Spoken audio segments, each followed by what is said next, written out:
ذاکری training classes برائے خواتین۔ رسومات عزاداری کو تبلیغ دین میں کیسے استعمال کیا جائے؟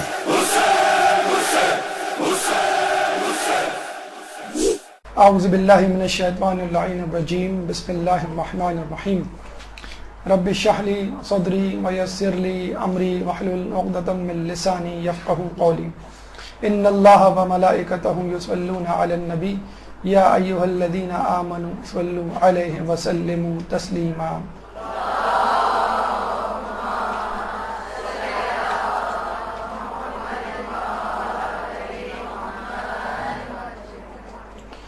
رسومات عزاداری اور تبلیغ دین، یہ آج ہمارا موضوع ہے، یعنی رسومات عزاداری کو تبلیغ دین کے طور پہ کس طرح استعمال کیا جائے۔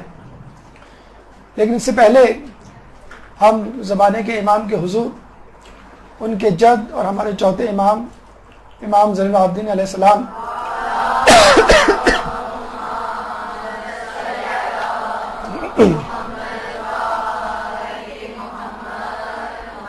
کا پرسہ پیش کرتے ہیں کہ جو سانحہ کربلا کے عینی شاہد تھے اور شاید کربلا کی مصیبتوں کو سہنا، ان کو برداشت کرنا زیادہ آسان ہو بنسبت ان مصیبتوں کو اپنی آنکھوں سے دیکھنا اور اپنے گھر کی خواتین اور بچوں کو ان مصائب میں مبتلا ہوتے ہوئے دیکھ کر سکت نہ رکھنے کی وجہ سے ان کی مدد نہ کرنا زیادہ مشکل کام ہو۔ لیکن یہ کام امام نے میدان کربلا میں انجام دیا، اس کے بعد بازار کوفہ، دربار شام میں، اور اس کے بعد واپسی میں مدینے میں، اور تمام عمر 35 سال تک اس گریے کو جاری رکھا۔ امام نے اس حد تک اس گریے کو انجام دیا اور عمر بھر انجام دیا کہ لوگوں نے جب سوال کیا کہ آپ اتنا گریہ کیوں کرتے ہیں، امام نے جواب دیا کہ یعقوب کے 12 بیٹے تھے، فقط ایک بیٹا جدا ہوا اور اس پر یعقوب نے اتنا گریہ کیا کہ ان کی آنکھیں جاتی رہیں، اور میرے سامنے بنی ہاشم کے 18 لاشیں تڑپتے رہے اور ان کو میں نے اپنی آنکھوں کے سامنے ذبح ہوتے ہوئے دیکھا، تو میں کیوں نہ گریہ کروں۔ امام زین العابدین کے بعد یہ عزاداری جاری رہی، ایک امام سے دوسرے امام، دوسرے امام سے تیسرے امام، اور اس کے بعد امام کی غیبت میں جانے کے بعد پوری دنیا میں اس عزاداری کو مومنین نے پھیلایا۔ زمان و مکان بدلتے رہے، لوگوں کی نسل، مزاج، طبیعت، رجحان، قومیت کی طرح اس عزاداری کی بھی مختلف شکلیں اور پہلو سامنے آتے رہے۔ چنانچہ اس عزاداری میں تاریخی واقعات اور مصائب کے ساتھ ساتھ مقامی رسومات اور دیگر چیزیں بھی شامل ہو گئیں کہ جس میں انداز عزاداری، رسومات عزاداری شامل ہیں۔ جہاں پر ان رسومات سے استفادہ کیا گیا، وہاں پر ان رسومات پہ کچھ اعتراضات بھی کیے گئے۔ آج ہمیں اس بات کا جائزہ لینا ہے کہ ان رسومات میں کس حد تک غلو ہے یا ان رسومات کو کس طرح جائز کہا جا سکتا ہے، اور اگر یہ جائز ہیں تو ان کو کس طرح اپنے دین کی ترویج و تبلیغ کے لیے استعمال کیا جا سکتا ہے۔ ہماری آج کی گفتگو مندرجہ ذیل مراحل سخن پر مشتمل ہوگی۔ پہلا مرحلہ وضاحت موضوع کی وضاحت، دوسرا مرحلہ اہمیت موضوع، اس موضوع کی اہمیت کیا ہے، تیسرا مرحلہ شرعی دلیل شرعی کیا ہے، چوتھا مرحلہ عقلی دلیل، عقل کیا کہتی ہے، پانچواں مرحلہ ان رسومات کا مقصد کیا ہونا چاہیے، ان رسومات سے چند مثالیں، اور آخر میں کلام آخر۔ آئیے اپنے پہلے مرحلے کی طرف چلتے ہیں، وضاحت موضوع، لیکن اس سے پہلے ایک صلوات۔ یہ کسی کو بلا دیں، یہ بلا دیں کسی کو باہر سے۔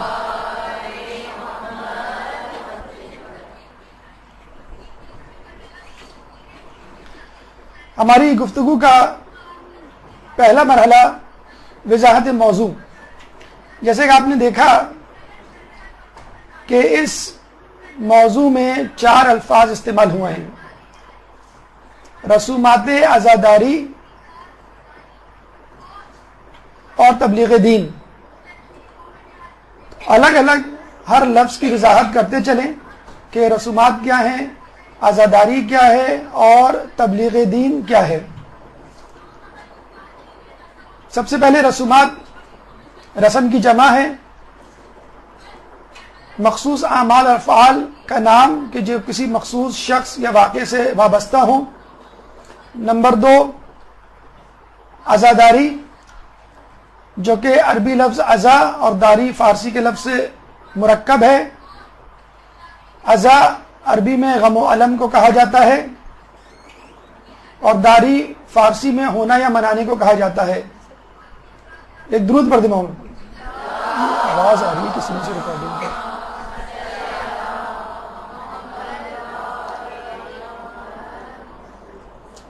اصطلاحی معنی مصائب حسینی پر غمزدہ ہونا، یہ ہے عزاداری کا مختصر مفہوم اور معنی۔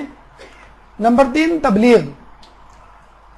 تبلیغ کا مطلب ہے پہنچانا، ذرائع ابلاغ۔ آپ نے ایک لفظ سنا ہوگا، خود قرآن میں یہ لفظ موجود ہے، یا ایھا الرسول بلغ ما انزل الیک من ربک وان لم تفعل فما بلغت رسالتہ، کہ رسول پہنچا دو وہ جو تم پہ اترا ہے تمہاری رب کی طرف سے، اور اگر تم نے ایسا نہیں کیا تو تم نے رسالت کا انجام نہ دی۔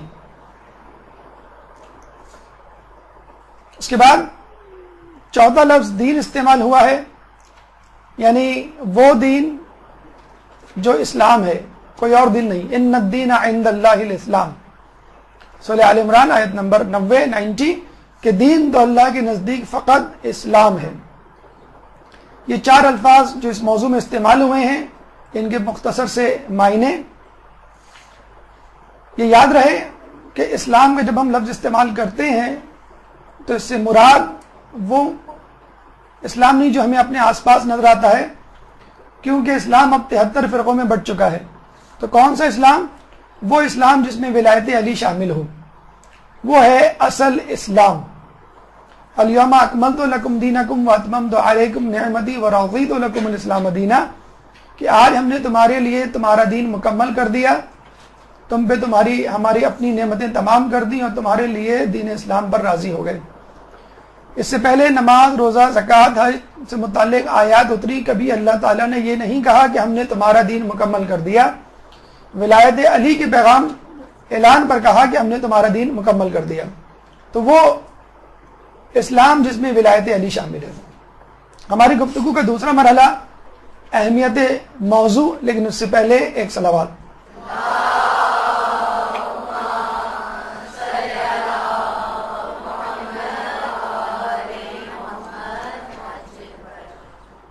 اچھا، گفتگو سے پہلے یہ بتلا دیں کہ یہ تمام تر گفتگو جو آپ پاور پوائنٹ پریزنٹیشن پہ دیکھ رہی ہیں، جو انشاءاللہ ہم بات کریں گے یا بات کر چکے ہیں، یہ تمام ایک پرنٹ آؤٹ کی صورت میں جب آپ یہاں سے جائیں گی مدرسے میں درس کے بعد تو آپ کے ہاتھ میں موجود ہوگا، تو آپ کے لکھنے کا کوئی فائدہ نہیں ہے۔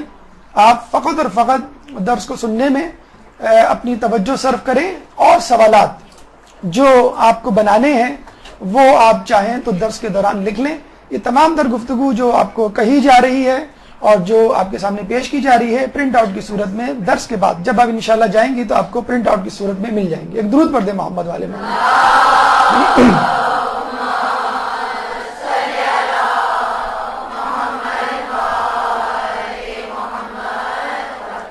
دوسرا مرحلہ موضوع کی اہمیت کیا ہے. دیکھیں موضوع جو بھی ہو اس کے بارے میں آپ کو معلوم ہونا چاہیے. اگر آپ چاہیں تو اس درس کے دوران وہ باتیں نوٹ کر سکتی ہیں جو آپ اپنی مجلس کے دوران ان کو بنانے کے دوران اور ڈیلیور کرنے کے دوران آپ کرتی ہیں عموماً. تو یاد رکھیے جب بھی آپ مجلس بنائیں تو اس مجلس میں جو موضوع ہے اس کی وضاحت ہونی ضروری ہے. الفاظ الگ الگ واضح ہوں اور مرکب الفاظ جب ملیں گے تو کیا مفہوم بنے گا وہ واضح ہو. نمبر 2 اس موضوع کی اہمیت لوگوں کو معلوم ہو. مثلا یہ جو موضوع آپ کے سامنے پیش کیا جا رہا ہے رسومات عزاداری اور تبلیغ دین, اس کی اہمیت کیا ہے. ایک ہے عمومی اہمیت اور ایک ہے خصوصی اہمیت. عمومی اہمیت وہ اہمیت ہے جو کربلا کے واقعے سے لے کر آج تک جاری ہے, جس پہ زور دیا گیا ہے اور قیامت تک وہ اہمیت برقرار رہے گی. خصوصی اہمیت وہ اہمیت ہے کہ جس زمان و مکان ٹائم اور اسپیس میں ہم زندگی گزار رہے ہیں. تو پہلے ہم عمومی اہمیت کے حوالے سے گفتگو کریں گے کہ یہ موضوع کیوں امپورٹنٹ ہے, کیوں اہم ہے, اور اس کے بعد خصوصی اہمیت. سب سے پہلے رسومات کی کیا اہمیت ہے. دیکھیے رسومات ذریعہ ہے اظہار محبت کا, کہ انسان جو ہے جب کسی سے محبت کرتا ہے تو اس محبت کے اظہار میں کوئی سلیقہ, کوئی ڈھنگ, کوئی رنگ اختیار کرتا ہے. تو جب ہم اہل بیت سے محبت کرتے ہیں تو کوئی طریقہ اظہار ہونا چاہیے. تو یہ مختلف رسومات چاہے ان کا تعلق عزاداری سے ہو چاہے جشن سے ہو, تمام رسومات اس بات کا مظہر ہیں کہ ہم اہل بیت سے محبت کرتے ہیں. اس کے بعد عزاداری خود کیوں اہم ہے. عزاداری اس لیے اہم ہے کہ اس سے ہماری محبت اہل بیت سے اور ہماری نفرت ان کے دشمنوں سے ظاہر ہوتی ہے. عزاداری اس لیے اہم ہے کہ یہ تجدید ایمان کا ذریعہ ہے. اسلام ماہ رمضان میں تازہ ہوتا ہے اور ایمان ماہ محرم میں تازہ ہوتا ہے. اور نہ صرف یہ کہ ایمان تازہ ہوتا ہے کہ بلکہ یہ عزاداری خود علم دین کو پھیلانے کا ذریعہ ہے. اسی لیے ہمارے ہاں الحمدللہ بچے کی معلومات اہل بیت سے متعلق, اپنے عقیدے سے متعلق اتنی راسخ ہوتی ہے کہ دوسرا انسان قائل ہوئے بغیر یا کم از کم متاثر ہوئے بغیر یا کم از کم متحیر ہوئے بغیر نہیں رہتا. تیسرا اہم پہلو تبلیغ کیوں ضروری ہے.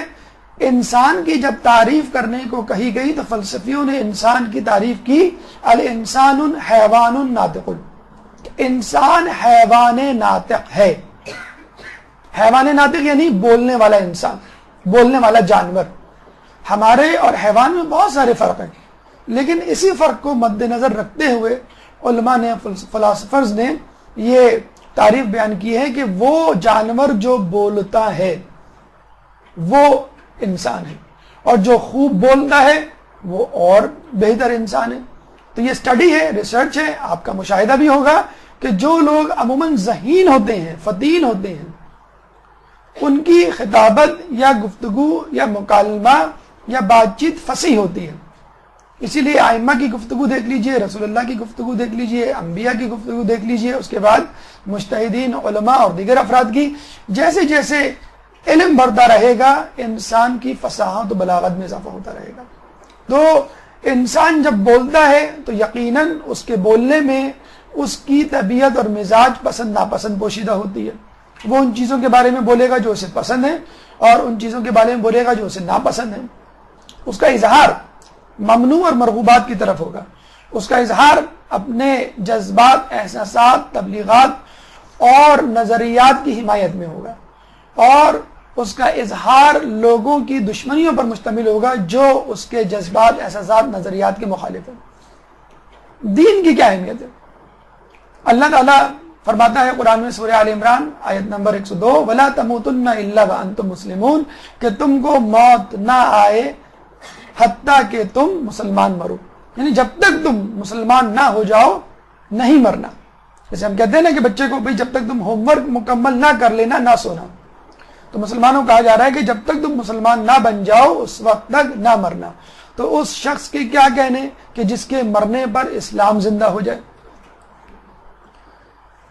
خصوصی اہمیت زمان و مکان کے حوالے سے ہم جس دور میں زندگی گزار رہے ہیں اس دور میں تبلیغ دین کی یا رسومات عزاداری کی کیا اہمیت ہے.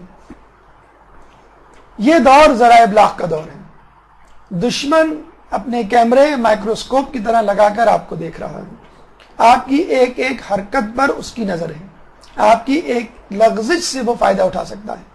اگر آپ نے اس کی طرف توجہ نہ دی اور اپنی عبادات اور رسومات اور نظریات کا کما حقہ احاطہ نہیں کیا اور ان کو نہیں سمجھا تو دشمن کبھی بھی کسی بھی وقت آپ کے دل میں وسوسہ ڈال سکتا ہے. پھر دوسری بات، یہ فتنوں کا دور ہے اور ہم میں سے کوئی دعویٰ نہیں کر سکتا کہ میں فتنوں میں مبتلا نہیں. اللہ فرماتا ہے احسب الناس ان یترکوا ان یقولوا آمنا، کیا لوگوں نے یہ سمجھ رکھا ہے کہ وہ چھوڑ دیے جائیں گے اس بات کے کہنے پر کہ ہم ایمان لائیں. وَهُمْ لَا يُفْتَنُونَ، ان کو آزمایا نہیں جائے گا. وَلَقَدْ فَتَنَّ الَّذِينَ مِنْ قَبْلِهِمْ، حالانکہ ان سے پہلے کے لوگوں کو آزمایا گیا. کیوں؟ فَلَيَعْلَمَنَّ اللَّهُ الَّذِينَ صَدَقُوا، کہ اللہ کو پتہ چل جائے کہ کون سچا ہے. وَلَيَعْلَمَنَّ الْكَاذِبِينَ، اور اللہ کو پتہ چل جائے کہ کون جھوٹا ہے. اس کا مطلب کیا ہوا کہ کوئی یہ نہ سمجھے کہ بغیر آزمائش کے اور بغیر ابتلا کے میں چھٹ جاؤں گا. کربلا کے میدان میں تلوار آزمائش تھی. آج کل کے دور میں فیس بک آپ کی آزمائش ہے، انٹرنیٹ آپ کی آزمائش ہے، ٹی وی میڈیا آپ کی آزمائش ہے، غلط دوست آپ کی آزمائش ہے. تو ہر کسی کی آزمائش ہے. یہ ضروری نہیں کہ کربلا کے میدان میں ہو تلوار چلاتے تو کامیاب ہوتے، امام کا ظہور ہو ان کے سپاہی بنے تو کامیاب ہو. نہیں، اس دور میں بھی آپ کے ساتھ آزمائش ہے، اور اس وقت جو سب سے بڑی آزمائش ہے وہ فتنوں کا نرغے میں لینا ہے ایک مومن کو، جس میں مبتلا ہو کر انسان کو پتہ بھی نہیں چلتا کہ میں غلطی پر ہوں یا صحیح راہ پر ہوں. گناہ کرنے کا پھر بھی انسان کو احساس ہو جاتا ہے کہ میں گناہ کر رہا ہوں، غلط کام کر رہا ہوں. فتنوں میں مبتلا ہونے کے بعد بھی انسان کو پتہ نہیں چلتا کہ یہ گناہ ہے یا سبب. تیسری اہمیت، لوگوں میں قوت برداشت کی کمی ہے. آئسس ہوں، طالبان ہوں، دوسرے دیگر دہشت گرد تنظیمیں ہوں، وہ اپنی جگہ اپنا کام کر رہی ہیں، لیکن یہ شدت پسندی ہمارے معاشرے میں سرایت کر گئی ہے. اور اب لیبل لگایا جاتا ہے کافر کافر، شیعہ کافر. دیواروں پہ یہ نعرے ہوا کرتے تھے، اب لوگوں کی زبانوں پر ہیں، محفلوں میں سنائے جاتے ہیں. پہلے ہماری مجالس میں اہل سنت حضرات آیا کرتے تھے، بیٹھتے تھے، استفادہ کرتے تھے، لیکن اب ایسا نہیں. پہلے اہل سنت اہل تشیع میں دوستیاں ہوا کرتی تھیں، اب ایسا نہیں. پہلے ان دونوں گروہوں میں شادیاں ہوا کرتی تھیں، لیکن اب ایسا نہیں. تو اس کا مطلب کیا ہوا کہ معاشرے میں شدت پسندی نے اتنا سر اٹھا لیا ہے کہ لوگ ایک دوسرے کو برداشت کرنے کے لیے تیار نہیں. چوتھی اہم بات جو اس حوالے سے ہے، خصوصی اہمیت کے حوالے سے، وہ ایک کفر و ایمان کا مسئلہ بن گیا ہے. جس کام کو آپ خوشی و خضوع سے انجام دے رہے ہیں وہی کام دوسرے کے نزدیک کفر ہے. جو کام آپ دل سے انجام دے رہے ہیں وہی کام دوسروں کے نزدیک بدعت بن جاتا ہے. کہاں ایک ثواب کا کام، کہاں ایک گمراہی اور کفر کا کام. تو انسان یہ پریشان ہو جاتا ہے کہ میں حق پر ہوں یا ضلالت یا گمراہی پر ہوں، یعنی بیچ کی چیز تو ہے ہی نہیں. مستحبات، مکروہات، مباحات کی بات نہیں ہو رہی، یہاں تو بات ہو رہی ہے حرام کی یا واجب ہونے کی.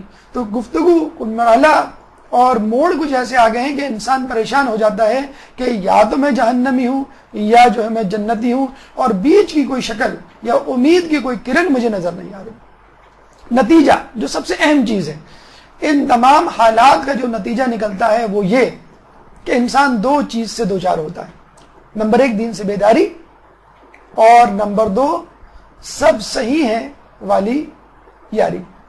دین سے بیداری، لوگ یہ کہتے ہیں کہ بھائی نہ وہ ٹھیک نہ میں ٹھیک، دین ہی ٹھیک نہیں. کینیڈا میں اسکول میں ایک ٹیچر نے یہ پوچھا اپنے اسٹوڈنٹ سے کہ آپ کے خیال میں مسلمانوں اور عیسائیوں اور یہودیوں کے درمیان جو لڑائی ہو رہی ہے اس کا حل کیا ہے؟ تو ایک اسٹوڈنٹ نے کھڑے ہو کے بڑے اطمینان سے جواب دیا, ہمیں چاہیے کہ مذہب کو اس دنیا سے نکال دیں. نہ مذہب ہوگا, نہ لڑائی ہوگی, نہ رہے گا بانس, نہ بجے گی بانسری.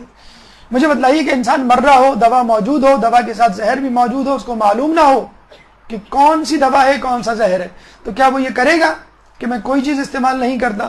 حالانکہ وہ مرنے والا ہے. کوئی چیز تو استعمال کرے گا, تحقیق کرے گا, جستجو کرے گا, پوری کوشش کرے گا معلوم کرنے کی اس میں دوا کون سی ہے, زہر کون سا. اگر ڈاکٹر باعتبار نہیں ملتے لیکن پھر بھی آپ تحقیق و جستجو کر کے مستند ترین بہترین ڈاکٹر تک پہنچنے کی کوشش کرتے ہیں. تو یا تو آدمی یہ کہتا ہے کہ بھئی سب غلط ہے, سب اپنی ٹھیکیداری کر رہے ہیں, سب اپنی جو ہے وہ دکان چمکا رہے ہیں, سب اپنا کاروبار کر رہے ہیں, میں کسی کو نہیں مانتا. تو پھر آپ بیماری میں بھی دوا لینا چھوڑ دیں. آپ کو کیا معلوم کہ دوا صحیح ہے کہ نہیں. ہمارے نزدیک یہ چیز کہ سب غلط ہیں کفر کے مترادف ہے. یعنی سب غلط ہے کا مطلب کیا؟ اسلام بھی غلط, کرسچینٹی بھی غلط, جوڈازم بھی غلط, ہندوازم بھی غلط. اس کا مطلب ہے آپ نے تمام چیزوں کا انکار کر دیا, آپ نے کفر کا اقرار کر لیا. اور دوسرا مرحلہ ہے ہر ایک سے یاری, یعنی میں بھی صحیح تم بھی صحیح, جو کہ استعمار کا ایک بہترین ہتھ کنڈا ہے. جب سب صحیح تو اس کا مطلب کیا ہوا؟ میرا خدا بھی صحیح اور عیسائیوں کا خدا بھی صحیح, ہندوؤں کا خدا بھی صحیح, یعنی تمام خدا ٹھیک. اب میں مشرک بن گیا اور میں اس پہ بہت خوش ہوں. اب دین ایک مذاق بن گیا ہے. آپ اپنے دین پہ ہنستے ہیں, دوسروں کے دین پہ ہنستے ہیں, سب ٹھیک. ملا نصیر الدین ایک دفعہ بازار سے گزر رہے تھے, دو آدمی لڑائی کر رہے تھے. ایک سے پوچھا کہ تم کیوں لڑ رہے ہو؟ تو اس نے کہا یہ میری چیز ہے, اس نے چرا لی ہے اور میں حق پر ہوں. ملا نصیر الدین نے کہا کہ ہاں تم حق پر ہو بے شک. دوسرے نے کہا میری بات بھی تو سنیے. ملا نصیر نے کہا بھائی تم آپ اپنی بات سنائیے. اس نے کہا نہیں یہ چیز میری ہے, در حقیقت اس نے چرا لی ہے, میرا اس پر حق ہے, میں حق پر ہوں. ملا نصیر الدین نے کہا کہ ہاں تم بھی حق پر ہو. یہ کہہ کے وہ آگے بڑھ گئے, گھر آئے, بڑی خوشی خوشی اپنی بیگم کو یہ واقعہ سنایا کہ آج میں نے دو لوگوں میں ایک فیصلہ کروایا, میں قاضی اور قضا بن گیا. بیگم نے کہا کیسے؟ کہنے لگے میں نے کہا کہ تم بھی ٹھیک اور دوسرے کو کہا کہ تم بھی ٹھیک. بیگم نے کہا یہ کیسے ممکن ہے کہ دونوں افراد جو ہیں وہ ٹھیک ہوں؟ انہوں نے کہا تم بھی ٹھیک, یعنی بیگم بھی ٹھیک, تیسرا شخص بھی ٹھیک. تو اب جو ہے وہ دین مذاق بن گیا کہ میں بھی ٹھیک ہوں, آپ بھی ٹھیک ہیں, اور جو ہم دونوں کو غلط کہہ رہا ہے وہ بھی ٹھیک ہے, سب ٹھیک ہے. تو یہ ایک جسے کہتے ہیں کہ مشرکانہ رویہ ہے کہ آپ کے نزدیک ہر چیز جو ہے وہ خدا ہے, ہر چیز جو ہے وہ مذہب ہے. انڈیا میں ایک ٹرینڈ بن گیا ہے کہ جب آپ لوگوں سے ملتے ہیں تو کہتے ہیں کہ ہم بھی صحیح ہیں, مسلمان ہو تم بھی. انڈین اداکاروں کے بارے میں ملتا ہے کہ ان کے گھروں میں خانہ کعبہ بھی ہے, مورتی بھی ہے. جب آپ ہندو لڑکیوں سے شادی کریں گے تو آپ کو کمپرومائز تو کرنا پڑے گا. تو جب وہ گھر سے باہر نکلتے ہیں تو خانہ کعبہ کی بھی جو ہے وہ آشیرواد لیتے ہیں اور اپنے بدھ کو بھی جو ہے وہ نمستے کر کے نکلتے ہیں. تو اور پھر ایک اسٹیپ ہم آگے جاتے ہیں, ہم عید بھی مناتے ہیں, ہیلووین ڈے بھی مناتے ہیں, ہم کرسمس بھی مناتے ہیں, ہم نیو ایئر بھی مناتے ہیں, ہم جو ہے ہولی بھی مناتے ہیں, ہم دیوالی بھی مناتے ہیں, چاہے اس میں ہمارے دین کا دیوالیہ ہو جائے. تو ہم ہر قسم کی رسومات, ہر قسم کی عبادات کرنے کو تیار ہو جاتے ہیں. پھر ہم چرچ بھی جاتے ہیں, پھر ہم یہودیوں کی عبادت گاہ بھی جاتے ہیں. تو یہ ایک مشرکانہ رویہ ہے جو لوگوں نے اختیار کر لیا. اس مرحلے پر جو انسان سنجیدہ ہے وہ کیا کرے؟ ہم اور آپ جیسے لوگ جو چاہتے ہیں کہ نہیں ہمیں حق تک پہنچنا چاہیے, یہ تو حقیقت سے فرار کے مترادف ہے. ذمہ داری کے حوالے سے عوام اپنے علماء سے رجوع کرے, مجتہدین سے رجوع کرے کہ کیا سچ ہے, ہمیں بتلایا جائے اور جو وہ کہیں اس پہ عمل کیا جائے. اہل ممبر یعنی آپ لوگ جو ممبر پہ بیٹھنے جا رہے ہیں, آپ کی ذمہ داری یہ ہے کہ آپ اپنے علماء اور مجتہدین کے مسائل کو, تبلیغات کو اور فتووں کو پیش کریں, نہ کہ اپنے طور پہ قیاس کریں کہ یہ اچھا نہیں لگتا اس لیے مناسب نہیں, یہ اچھا لگتا ہے اس لیے مناسب ہے. ہم لوگوں کے دین, لوگوں کے مزاج پر اپنے فتووں کو استوار نہیں کر رہے, ہم اپنے مسائل مجتہدین کے فتووں پر استوار کر رہے ہیں. ہماری گفتگو کا تیسرا مرحلہ کہ رسومات عزاداری کی شرعی دلیل کیا ہے, کیونکہ اگر ہم نے رسومات عزاداری کو صحیح سمجھ لیا, جائز سمجھ لیا, حق سمجھ لیا, تو ہی ہم اس قابل ہو سکیں گے کہ اس سے کچھ فائدہ حاصل کر سکیں اور اس کو اپنے تبلیغ دین کا ذریعہ بنا سکیں. گفتگو کا تیسرا مرحلہ رسومات عزاداری کی شرعی دلیل. ایک درود پڑھ دیں محمد والے میں.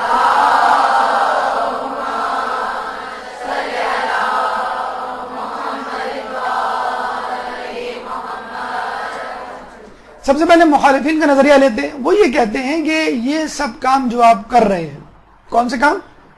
کالے کپڑے، مجالس، مصائب، تبرک، نیاز، سبیل، ذوالجنا، جلوس، علم، مشکیزہ، یہ جتنی بھی چیزیں ہیں یہ سب جو ہیں وہ بدعت ہیں. اور حدیث میں ہے کہ بدترین امور بدعتیں ہیں. یاد رکھو، ہر بدعت گمراہی ہے اور ہر گمراہی جہنم میں لے جاتی ہے. ایک اور حدیث ملتی ہے کہ اہل بدعت جہنم کے کتے ہیں. اہل بدعت کی مدد کرنے والوں کو بھی گمراہ کہا گیا ہے، ان کے برابر ان کے جرم میں شریک کہا گیا ہے. بالکل ٹھیک، بدعتیوں کا یہی انجام ہونا چاہیے. لیکن کیا جو کچھ ہم کر رہے ہیں یہ بدعت کی تعریف پر پورا اترتا ہے یا یہ کچھ اور ہے؟ ہمارا نظریہ یہ رسومات عزاداری شعائر اللہ ہے، یعنی اللہ کے شعائر ہیں. شعائر کسے کہتے ہیں؟ شعائر عربی میں لفظ جمع ہے شعیرہ کی، اور شعیرہ کا مطلب ہوتا ہے علامت یا نشانی. شعائر اللہ یعنی اللہ کی نشانی، اللہ کی علامت، یعنی ہر وہ چیز جس کو دیکھ کر اللہ یاد آ جائے، ہر وہ علامت جس کو دیکھ کے اللہ یاد آ جائے. دلیل قرآنی سورہ بقرہ آیت نمبر 158، ان الصفا والمروہ من شعائر اللہ. صفا اور مروہ بے شک اللہ کی نشانیوں میں سے ہیں. اب ہم سے سوال کرتے ہیں، صفا اور مروہ تو اللہ کی نشانیاں ہیں، یہ ذوالجنا کب سے نشانی ہو گیا؟ یہ علم کب سے نشانی ہو گیا؟ یہ جو کڑے پہنتے ہیں آپ، یہ کہاں سے نشانی ہو گیا؟ یہ جھولا کہاں سے نشانی ہو گیا؟ یہ ماتم کہاں سے نشانی ہو گیا؟ اس کی دلیل دیجئے. قرآن میں رسومات عزاداری کہاں ہیں جن کو آپ نے بڑے آرام سے کہہ دیا یہ شعائر اللہ ہے؟ تو ہم ان سے سوال کریں گے کہ قرآن میں ہیروئن کہاں؟ یہ فلموں اور ڈراموں والی نہیں، پینے والی ہیروئن جو نشے میں آپ کو مبتلا کر دے. تو ہیروئن کیا ہے؟ حلال ہے حرام؟ وہ فوراً کہیں گے حرام. جبھی تو کچھ ممالک میں جو ہے وہ سر قلم کرنے کی سزا ہے، پھانسی کی سزا ہے جو ہیروئن کو امپورٹ ایکسپورٹ کرتے ہیں یا یوز کرتے ہیں. تو وہ کہیں گے کہ قرآن میں ایک آیت ہے سورہ مائدہ آیت نمبر 90، یا ایھا الذین آمنوا انما الخمر والمیسر والانصاب والازلام رجس من عمل الشیطان فاجتنبوہ لعلکم تفلحون. اے لوگوں جو ایمان لائے ہو، بے شک شراب، جوا، بت، پانسے نجس چیزیں ہیں اور شیطانی عمل ہیں، ان سے بچو تاکہ فلاح پاؤ. اب ہم ان سے یہ کہیں گے اس میں ہیروئن کہاں ہے؟ شراب تو ہے، انما الخمر، خمر جو ہے وہ عربی میں شراب کو کہتے ہیں. تو کہیں گے کہ ہیروئن شراب کے حکم میں داخل ہے. کیوں؟ کہ شراب پینے سے نشہ آتا ہے، ہیروئن پینے سے نشہ آتا ہے. یا ایھا الذین آمنوا لا تقربوا الصلاۃ وانتم سکارى، سورہ نساء آیت نمبر 43، کہ اے لوگوں جو ایمان لائے ہو نماز کے قریب بھی نہ جانا جب تم نشے کی حالت میں ہو. یہ آیت اس وقت اتری تھی کہ جب شراب مطلقاً حرام نہیں ہوئی تھی، فقط اس کو پی کے نماز پڑھنا حرام ہوا تھا، پھر بعد میں مطلقاً حرام ہو گئی. بہرحال کیونکہ نشے والی چیز تھی، چنانچہ شراب اس سے متصل، اس سے ملتی جلتی تمام چیزیں حرام قرار پائیں کیونکہ اس میں نشہ آتا ہے. بس ہم یہی کہیں گے کہ اگر شراب پی کے نشہ آتا ہے اور نشے کی وجہ سے دوسری چیزیں حرام ہو گئیں، تو اگر صفا و مروہ کو دیکھ کے خدا یاد آتا ہے تو پھر ذوالجنا، پھر مشکیزہ، پھر علم، پھر جھولا، پھر کالے کپڑے، ان تمام چیزوں کو دیکھ کر بھی جو ہے ہمیں خدا یاد آتا ہے، کیونکہ ان کو دیکھ کے ہمیں واقعہ کربلا یاد آتا ہے. ہمیں واقعہ کربلا دیکھ کے اہل بیت اور اس کے بعد اللہ تعالیٰ یاد آتا ہے. تو ہم یوں کہیں گے کہ حرام دو قسم کے ہیں، معین حرام یعنی شراب جس کی دلیل واضح طور پر قرآن میں موجود ہے یعنی نص قرآنی، اور غیر معین حرام یعنی ہیروئن جس کی دلیل قرآن میں نہیں، جس کا نام قرآن میں نہیں، لیکن عقل سے ہم نے فیصلہ کر لیا کہ ہر نشہ لانے والی چیز حرام ہوگی، کیونکہ اللہ تعالیٰ اگر تمام نشہ آور چیزوں کو لکھنے بیٹھ جائے تو صفحے کے صفحے بھر جائیں. بہرحال اصول بتلا دیا گیا. تو جہاں اصول بتلا دیا جائے وہاں پر آپ ہر چیز کو اس اصول پہ منطبق کر کے اس کو حلال یا حرام ثابت کرنے کا فتویٰ صادر کر سکتے ہیں. چنانچہ شراب نقلی دلیل یعنی آپ نے نقل کر دیا قول اللہ کا یا رسول اللہ کا، اور ہیروئن کا حرام ہونا عقلی دلیل یعنی عقل سے آپ نے ثابت کر دیا چونکہ اس میں نشہ ہے شراب کی طرح اس لیے حرام ہے۔ بس ہم یہی کہیں گے کہ شعائر اللہ دو قسم کے ہیں، ایک معین اور ایک غیر معین۔ معین یعنی خدا کی طرف سے، مثلا صفا و مروہ، خانہ کعبہ اور دیگر جن کو اللہ تعالیٰ نے نام لے کر معین کر دیا، اور ایک غیر معین جو ہم نے اپنی طرف سے بنا لیے، علم، مشکیزہ، تعزیہ، ذوالجناح، جتنی بھی چیزیں ہیں وہ تمام جو ہے وہ غیر معین ہے، کیونکہ ہمیں اللہ یاد آ رہا ہے ان کو دیکھ کے یہ حرام، یہ حلال ہو جائیں گی، جائز ہو جائیں گی۔ بلکہ عرفاء تو یہ فرماتے ہیں کہ کائنات کی ہر وہ شے جسے دیکھ کر خدا یاد آ جائے شعائر اللہ ہے۔ حکم کیا ہے ان کا؟ وہ کہتے ہیں کہ ٹھیک ہے اگر آپ نے اپنی طرف سے بنائی ہے تو بنائی ہو، علم، ذوالجناح، تعزیہ، لیکن میں تو نہیں مانتا اور میں ان کی تعظیم نہیں کروں گا۔ ہم یہ کہیں گے ٹھیک ہے اگر آپ نہیں مانتے یہ آپ کی اپنی عقل ہے، لیکن بے حرمتی کرنا جائز نہیں ہے۔ اس طرح تو ایک عیسائی نعوذ باللہ اگر قرآن جلاتا ہے تو وہ ٹھیک جلاتا ہے کیونکہ وہ قرآن کو نہیں مانتا، لیکن ہم اس کو کہیں گے کہ ہمارے نزدیک قرآن محترم ہے، چنانچہ اس کا احترام تم پر واجب ہے۔ کیوں؟ دوسروں کے شعائر اسلام کا، دوسروں کے شعائر اللہ کا احترام واجب ہے۔ ذالک ومن یعظم شعائر اللہ فانھا من تقوی القلوب، یہ حقیقت حال ہے۔ کیا اللہ تعالیٰ حج کے مناسک اور شعائر اللہ کا تذکرہ کرنے کے بعد فرماتا ہے ذالک، یہی ہے حقیقت حال، یہی ہے شعائر اسلام۔ پھر کیا حکم دیتا ہے؟ ومن یعظم شعائر اللہ، جو ان شعائر اللہ کی تعظیم کرے گا، فانھا من تقوی القلوب، بس ایسا ہی ہے کہ جس کے اس کے دل میں تقوی موجود ہے۔ اب جو بھی شخص ان چیزوں کی تعظیم کرے گا، احترام کرے گا، اس کا مطلب ہے اس کا دل تقوی سے لبریز ہے۔ یہ ہماری گفتگو شعائر اللہ، یہ ہماری گفتگو رسومات عزاداری کے حوالے سے قرآنی دلیل۔ اب ہم اپنے چوتھے مرحلے ان رسومات عزاداری کی عقلی دلیل کی طرف چلتے ہیں۔ چوتھا مرحلہ عقلی دلیل، لیکن اس سے پہلے ایک صلوات۔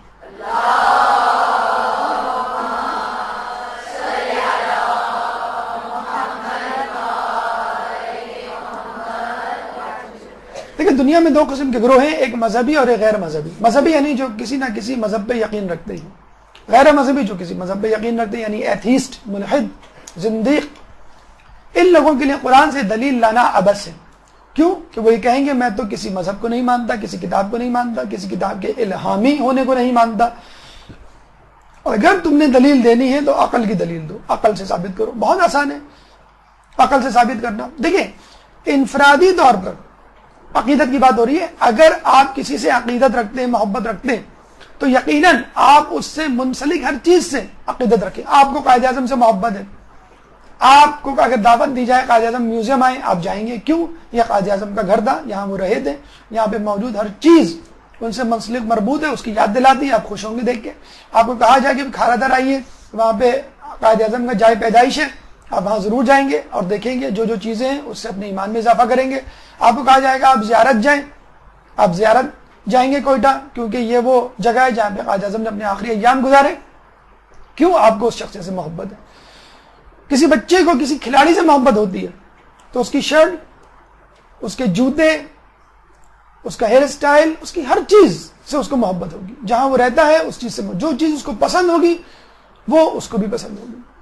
سیلیبریٹیز کہ لوگ پیچھے دیوانے ہوتے ہیں، ان کا رومال ہو، ان کی قمیض ہو، ان کا پین ہو، ان کی کوئی بھی چیز ہو، اس کو حاصل کرنے کے لیے تڑپ رہے ہوتے ہیں، ایک آٹوگراف لینے کے لیے تڑپ رہے ہوتے ہیں۔ ایک بیٹ لکڑی کا کوئی اہمیت نہیں ہوتی، اس بیٹ پہ کسی پلیئر کے دستخط ہو جائیں وہ بیٹ آپ کو عزیز ہو جاتا ہے۔ آپ کی شرٹ پہ یا کسی بھی چیز پہ آپ کے پسندیدہ پلیئر کے آٹوگراف آ جائیں آپ کو وہ چیز پسند ہو جاتی ہے۔ تو کیا ہے، آدمی کو جب کوئی چیز، کوئی جگہ پسند ہوتی ہے تو وہ اس سے ملحق ہر چیز سے محبت کرتا ہے، صرف جگہ ہی نہیں بلکہ ملک سے بھی محبت ہوتی ہے۔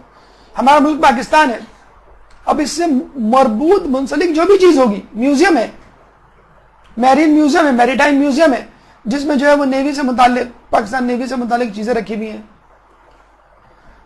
آپ کا نیشنل میوزیم ہے جس میں پاکستان سے متعلق چیزیں رکھی ہوئی ہیں۔ تو مختلف قسم کے میوزیم ہے جس میں پاکستان کی تاریخ سے متعلق چیزیں رکھی ہوئی ہیں، آپ اس کو دیکھتے ہیں اور ان کی جو ہے وہ زیارت کرتے ہیں اور خوش ہوتے ہیں اور آپ کی حب الوطنی میں اضافہ ہوتا ہے۔ یہی نہیں، ہم باقاعدہ ڈے مناتے ہیں، ڈیفنس ڈے مناتے ہیں، ہم نیشنل ڈے مناتے ہیں، ہم جو ہے وہ 23 مارچ مناتے ہیں، ہم 25 دسمبر مناتے ہیں.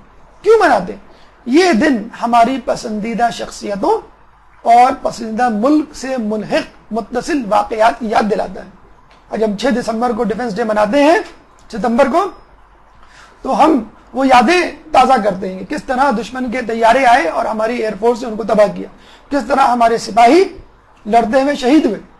تو جب ہم کربلا سے متعلق چیزوں کی زیارت کرتے ہیں تو ہمیں کربلا یاد آتی ہے. جب کربلا یاد آتی ہے تو اہل بیت اور اہل بیت یاد آتے ہیں تو پھر خدا، اور پھر اس کے بعد خود بخود ہمارا ایمان جدید، مکمل اور تازہ ہوتا ہوا محسوس ہوتا ہے.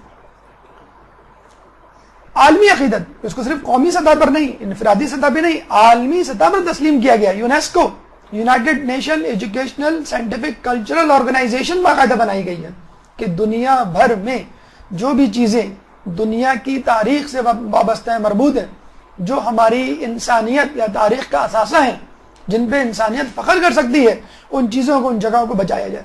باقاعدہ یونیسکو بنایا گیا. آپ کا مونجوڈارو جو یونیسکو کے تحت آتا ہے. آپ کے ایران میں جو مینار جوبن اصفہان کا باغ ہے جو شیخ بہائی نے بنایا، وہ یونیسکو کے انڈر میں آتا ہے کہ ہم پیسے دیں گے، ہم مینٹیننس کروائیں گے، یہ چیزیں آپ ہماری سپرویژن میں دیں، کیونکہ یہ تاریخ انسانیت کا اثاثہ ہے اور اس پہ انسانیت کو فخر ہے.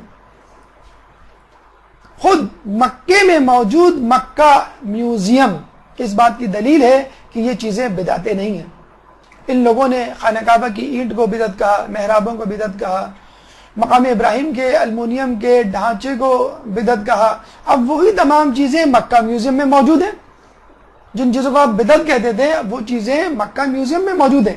مکہ میوزیم مکہ.net پہ آپ جائیں اور ویڈیوز، اسلامک ویڈیوز پہ کلک کریں تو آپ کو اس عجائب گھر میں موجود خانہ کعبہ سے منسلک مربوط متعلق چیزوں کی پوری ویڈیو دکھائی جائے گی کہ یہ محراب کا ٹکڑا ہے، یہ اولین مقام ابراہیم کا ڈھانچہ یا سانچہ ہے، یہ چائے زمزم کا پہلا جو ہے وہ فریم یا منڈیر ہے. تو یہ چیزیں پریزرو کر کے، مجھے آپ یہ بتائیے ان چیزوں کو دیکھ کر، یہ چیز ابھی جو ہے وہ انچولی میں، کراچی میں لا کے رکھ دی جائے، کیا لوگ جوک در جوک نہیں جائیں گے دیکھنے کے لیے؟ کیا اس کو دیکھ کے آپ کے ایمان میں اضافہ نہیں ہوگا؟ کیوں نہیں اضافہ ہوگا؟ آپ پیرس جاتے ہیں، ایفل ٹاور دیکھتے ہیں، اس کے بعد کراچی آتے ہیں، برنس روڈ سے گزرتے ہیں، ایفل ٹاور کا مجسمہ آپ کو کہیں المونیم میں نظر آ جاتا ہے. آپ پوچھتے ہیں بھائی کس نے بنایا؟ دکاندار کہتا ہے بھائی ہمارے ایک کاریگر نے بنایا. آپ نے کہا میں لینا چاہتا ہوں. آپ کو اس مجسمے سے، اس ڈھانچے سے، اس اسٹیچو سے کیا دلچسپی؟ کیوں کہ آپ کو اصل ایفل ٹاور پسند ہے. چنانچہ آپ نے وہ ایفل ٹاور لے لیا اور اپنے گھر میں لے لیا، رکھ دیا، اور اس کو دیکھ کے آپ خوش ہوتے ہیں. خانہ کعبہ، کراچی کسی بازار میں گھومے، خانہ کعبہ کا خوبصورت سا ماڈل نظر آیا، آپ نے خرید لیا. کیوں خریدا بھائی؟ یہ اصلی خانہ کعبہ تو نہیں ہے. کیوں خریدا؟ اس کو ابراہیم علیہ السلام نے تو نہیں بنایا، لیکن پھر بھی آپ خرید لیتے ہیں. کیوں؟ اس خانہ کعبہ کو دیکھ کر آپ کو اصلی خانہ کعبہ یاد آتا ہے. ہم چیلنج کرتے ہیں کہ جو شخص ان چیزوں کو بدعت کہتے ہیں وہ خانہ کعبہ کے ماڈل کو اپنے پیروں تلے روند کے دکھائیں اگر یہ بدعت ہے. وہ نہیں کریں گے ایسا. کیوں؟ خانہ کعبہ اللہ تعالیٰ کی جو ہے وہ شاعر اللہ میں شامل ہے. یہ خانہ کعبہ تو نہیں ہے نا. اس خانہ کعبہ کو تو ابراہیم نے نہیں بنایا، اس کو تو کراچی میں کسی کاریگر نے بنایا، یہ کراچی میں بنا، لیکن پھر بھی آپ اس کی عزت تحریم کرتے ہیں، احترام کرتے ہیں. تو جو چیزیں خدا نے نہ بھی بنائی ہوں لیکن جب بنا دی اور مربوط و منسلک ہو گئی، کیوں مسجد کے بارے میں کہا جاتا ہے کہ جب مسجد بنا دی گئی اس کو نہیں ڈھا سکتے؟ کیوں؟ اب اللہ سے منسوب ہو گئی یہ جگہ، اب اس کی تعظیم واجب ہے، اب نجس لوگ یا نجاست اس میں داخل نہیں ہو سکتی. تو یہ ہماری عقلی دلیل رسومات عزاداری کی طرف سے، اور یہی سب سے پہلا مرحلہ ہے تبلیغ دین میں، کیونکہ جب تک خود آپ کا ذہن رسومات عزاداری کی طرف سے شک و شبہات سے بالاتر نہیں ہوگا، مبرہ مستثنیٰ نہیں ہوگا، اس وقت تک آپ ان رسومات عزاداری کو اپنے ماحول میں، اپنے آس پاس کے لوگوں میں نہیں پھیلا سکتے. اب آئیے ہماری گفتگو کا 5واں مرحلہ، ان رسومات عزاداری کا مقصد کیا ہے اور کیا ہونا چاہیے. لیکن اس سے پہلے ایک صلوات.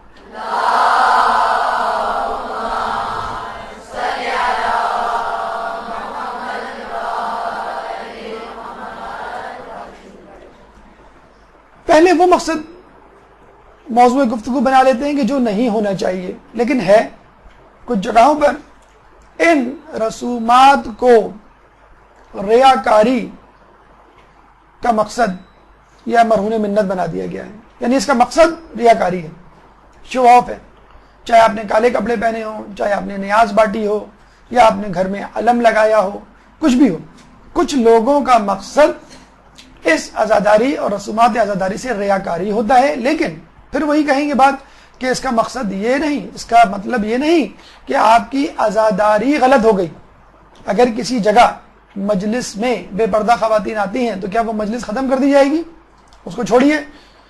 خانہ کعبہ کے طواف میں اگر قسم کا ماحول بن جائے، بلکہ ماحول بن چکا ہے، وہاں پہ موبائل لوگ ساتھ لے کے جاتے ہیں، میوزک بج رہی ہوتی ہے، ہر 2 منٹ بعد کسی کا موبائل بج رہا ہوتا ہے، تو کیا آپ خانہ کعبہ کا طواف معطل کر دیں، حج منسوخ کر دیں؟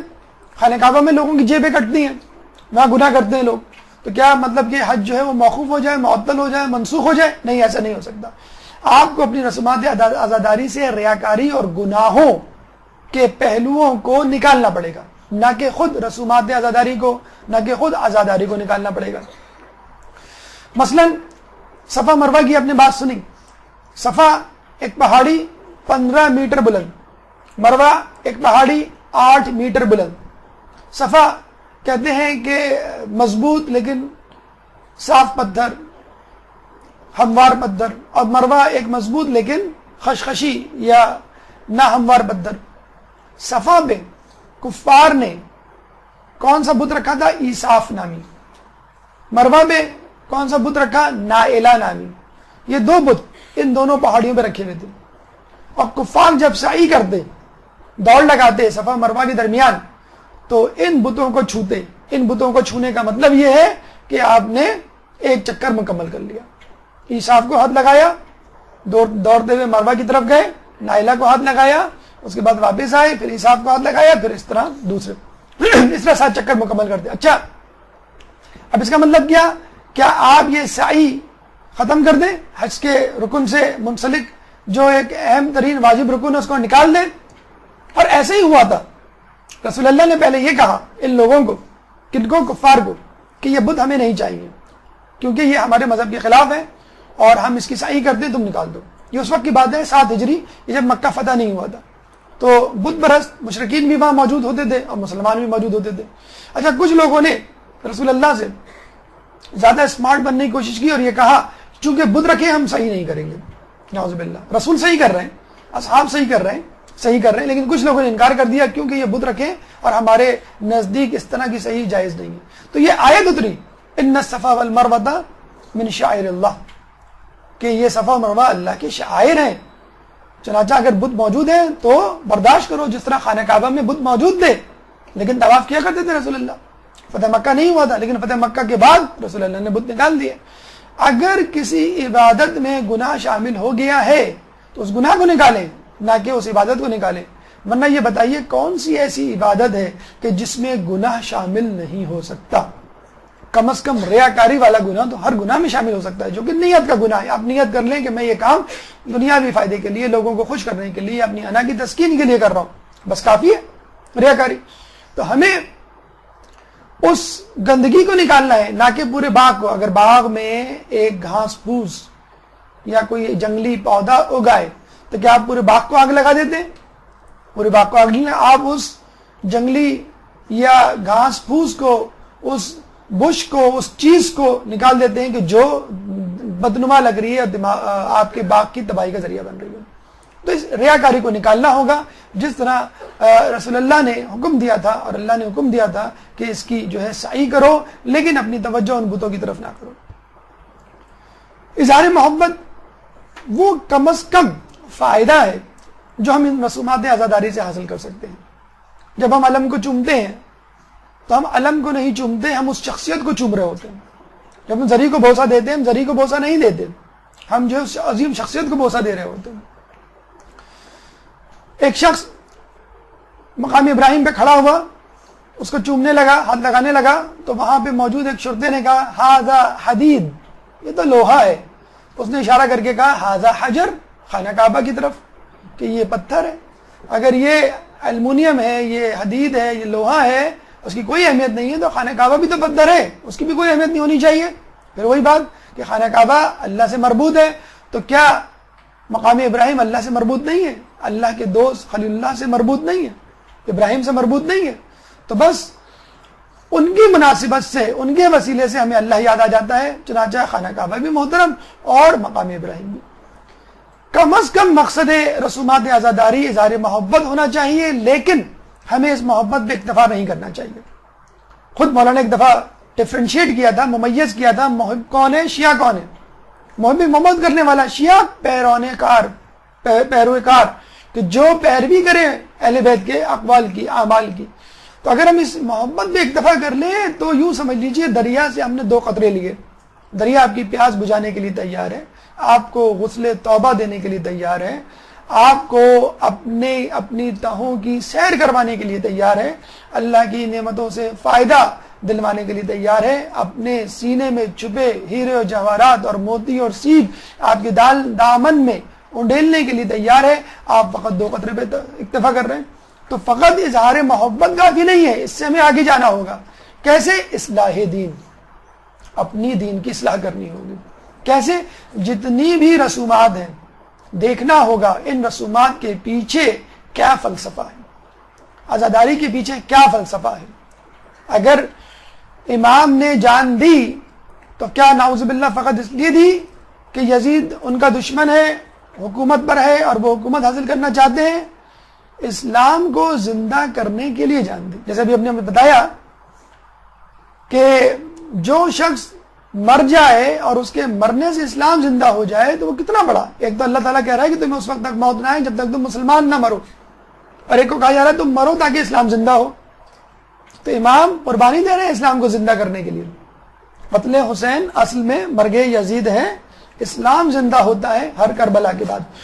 تو یہ فلسفہ ہے کہ آپ کو یہ دیکھنا ہے کہ جو رسومات ہیں ان کے پیچھے کون سی شخصیات اور ان شخصیات کا کون سا عمل پوشیدہ ہے. ابھی اس کا تذکرہ آگے آئے گا.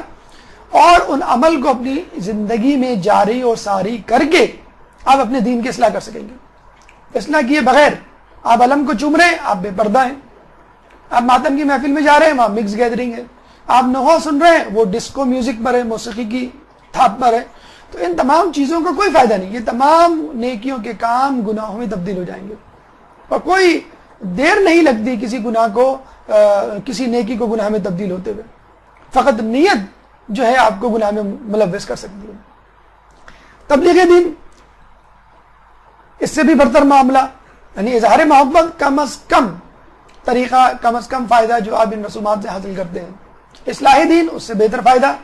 تبلیغ دین, دیکھیں اس چیز سے تبلیغ ہوتی ہے, اس کا ابھی تذکرہ آگے آئے گا کہ ہماری عزاداری سے استعمار پریشان, ہماری عزاداری سے مخالفین حیران کہ اتنے سارے شیعہ اتنے سارے دن تک اپنے دل اور دماغ, اپنی روح پر کس طرح ایک غم گزار کیفیت طاری رکھتے ہیں.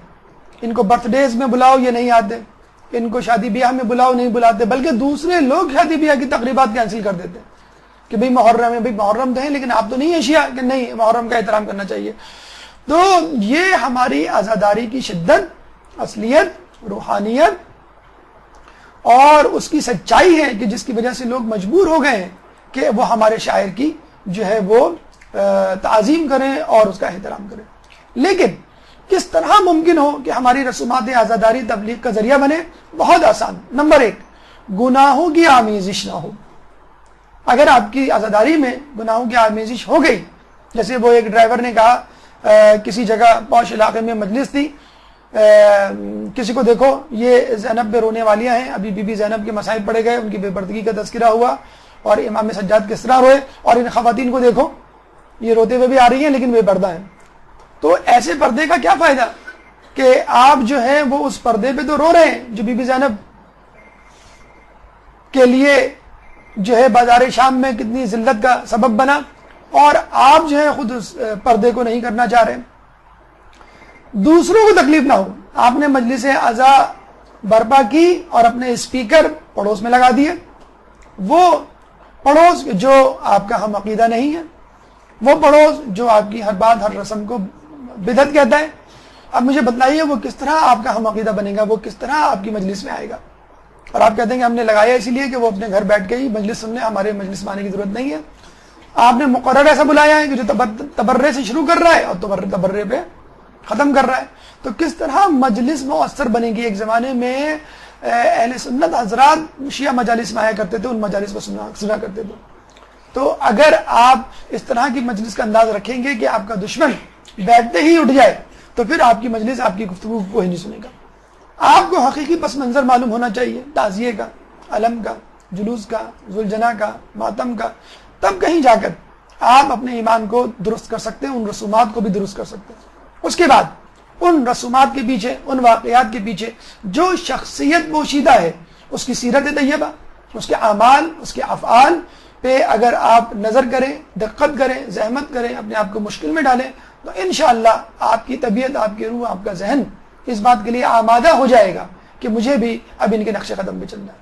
ان 4 مراحل سے گزریں گے, یعنی گناہوں کی آزمائش نہ ہو رسومات میں, دوسروں کو تکلیف نہ ہو, حقیقی پس منظر معلوم ہو, اور عملی اقدام کی طرف پیش رفت. اگر یہ 4 باتیں انشاءاللہ شامل ہوں گی تو ہماری عزاداری نہ صرف اظہار محبت کا ذریعہ بنے گی, بلکہ اصلاح دین کا اور بلکہ تبلیغ دین کا بھی حصہ بنے گی.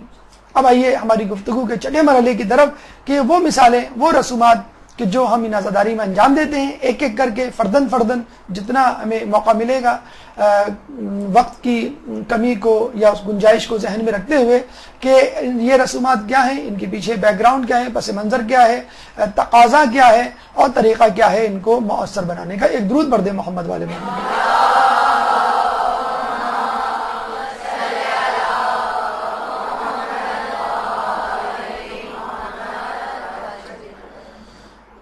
کچھ رسومات کا تعلق مجالس اعضاء سے ہے, اور کچھ رسومات کا تعلق مجالس اعضاء ختم ہونے کے بعد, یعنی جلوس ہے, تعزیہ ہے, اور علم وغیرہ سے ہے. تو شروع میں ہم ان رسومات کا تذکرہ کریں گے کہ جن کا تعلق مجالس اعضاء سے ہے, مجلس اعضاء سے ہے. پھر اس کے بعد انشاءاللہ جو ہے ہم جلوس کی طرف چلیں گے, یا مجالس اعضاء کے علاوہ جو رسومات ہیں ان کی طرف چلیں گے. جب آپ گھر سے نکلتے ہیں مجلس اعضاء میں شرکت ہونے کے لیے, کہ جو کہ ہماری پہلی سیڑھی, پہلا قدم ہے رسومات عزاداری کا, تو آپ کالے کپڑے زیب تن کر کے نکلتے ہیں. بہت ساری دلائل ہیں, بہت ساری روایات ہیں ہمارے پاس. کربلا سے پہلے ہی ہمیں روایتوں میں ملتا ہے کہ جب امام علی کی شہادت ہوئی تو حسن و حسین اس دن کالے کپڑے, سیاہ لباس زیب تن کیے ہوئے تھے. جب یہ قافلہ لوٹا پٹا یزید کے دربار میں گیا, اور جب یزید نے دیکھا کہ یہ لوگ تو عزاداری پہ تلے ہوئے ہیں, تو اس نے مجبور ہو کے ان کو, اہل بیت کو اور دوسرے لوگوں کو 3 دن عزاداری کی اجازت دی. اس میں اہل بیت نے سیاہ لباس زیب تن کی اور عزاداری کی. کچھ خواتین کے بارے میں ملتا ہے کہ انہوں نے وہ لباس عمر بھر نہیں اتارے, سردی گرمی میں وہ پہنے رہی. اس کے علاوہ بھی سیاہ لباس ایک ماتمی لباس ہے. بہرحال اس بات کو سب مانتے ہیں, اور لوگ یہ کہتے بھی ہیں کہ سیاہ لباس مناسب نہیں ہے, کیونکہ اس سے ماتم کا, غم کا اور علم کا تاثر ملتا ہے. ہم بھی یہی کہتے ہیں, بالکل صحیح ہے, سیاہ لباس نہیں پہننا چاہیے, لیکن غم حسین میں پہننا چاہیے. سیاہ لباس پہن کے نماز پڑھنا مکروہ ہے, بالکل ٹھیک ہے, ہم مانتے ہیں, لیکن غم حسین میں آپ پہن سکتے ہیں. غم حسین میں جتنا سرتاپا آپ سیاہ ہو, بالکل اچھا ہے, بہت مناسب ہے, بہت بہتر ہے کہ ہونا چاہیے. یہ اہل بیت کی تقلید میں. اس کی سائنسی دلیل آج سنتے چلیں, تاکہ آپ کا دل جو ہے ایمان مضبوط ہو جائے ان لوگوں کے لیے جو دین پہ یقین نہیں رکھتے. رنگ کتنے قسم کے ہیں؟ 100, 150, 200, 1000, 1500. ایک کلر کمپنی سے, پینٹ کی کمپنی سے ہم نے پوچھا تو اس نے کہا ہمارے پاس 2000 کلر دستیاب ہیں, آپ کون سا کلر کروائیں گے؟ 2000 کلر. خیر بہرحال اس سے بھی زیادہ کلر ہو سکتے ہیں, لیکن بنیادی طور پہ 3 کلر ہیں, ریڈ, گرین اور بلو. ٹھیک ہے.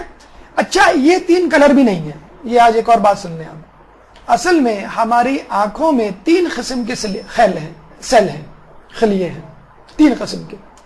ایک سیل کی ذمہ داری ہے وہ ریڈ کلر کو دیکھے, دوسرے سیل کی ذمہ داری ہے وہ گرین کو دیکھے, تیسرے سیل کی ذمہ داری ہے وہ بلو کلر کو دیکھے. تو اگر کوئی رنگ میرے بلو کلر والے سیل کو متاثر, اسٹیمولیٹ کرتا ہے تو وہ کلر بلو ہوگا, ریڈ کو متاثر کرتا ہے تو وہ ریڈ کلر ہوگا, گرین کو کرتا ہے تو وہ گرین ہوگا. اب آپ کہیں گے باقی کلر, یلو کلر مثلا, تو ہم کہیں گے یہ کمبینیشن ہے, مرکب ہے ریڈ اور گرین کا. آسمانی کلر بلو اور گرین کا مرکب ہے. پنک کلر ریڈ اور بلو کا مرکب ہے، اور اگر کوئی کلر آپ کے تینوں قسم کے خلیوں کو متاثر کرے، اسٹیمولیٹ کرے 100%، تو وہ کلر کیا ہوگا، وہ رنگ کیا ہوگا، سفید کلر۔ اب اگر کوئی رنگ آپ کے کسی بھی خلیوں کو متاثر نہ کرے تو وہ کلر ہے ہی نہیں، اس کا مطلب ہے وہ سیاہی ہے، اندھیرا ہے، یعنی بلیک کلر ہے۔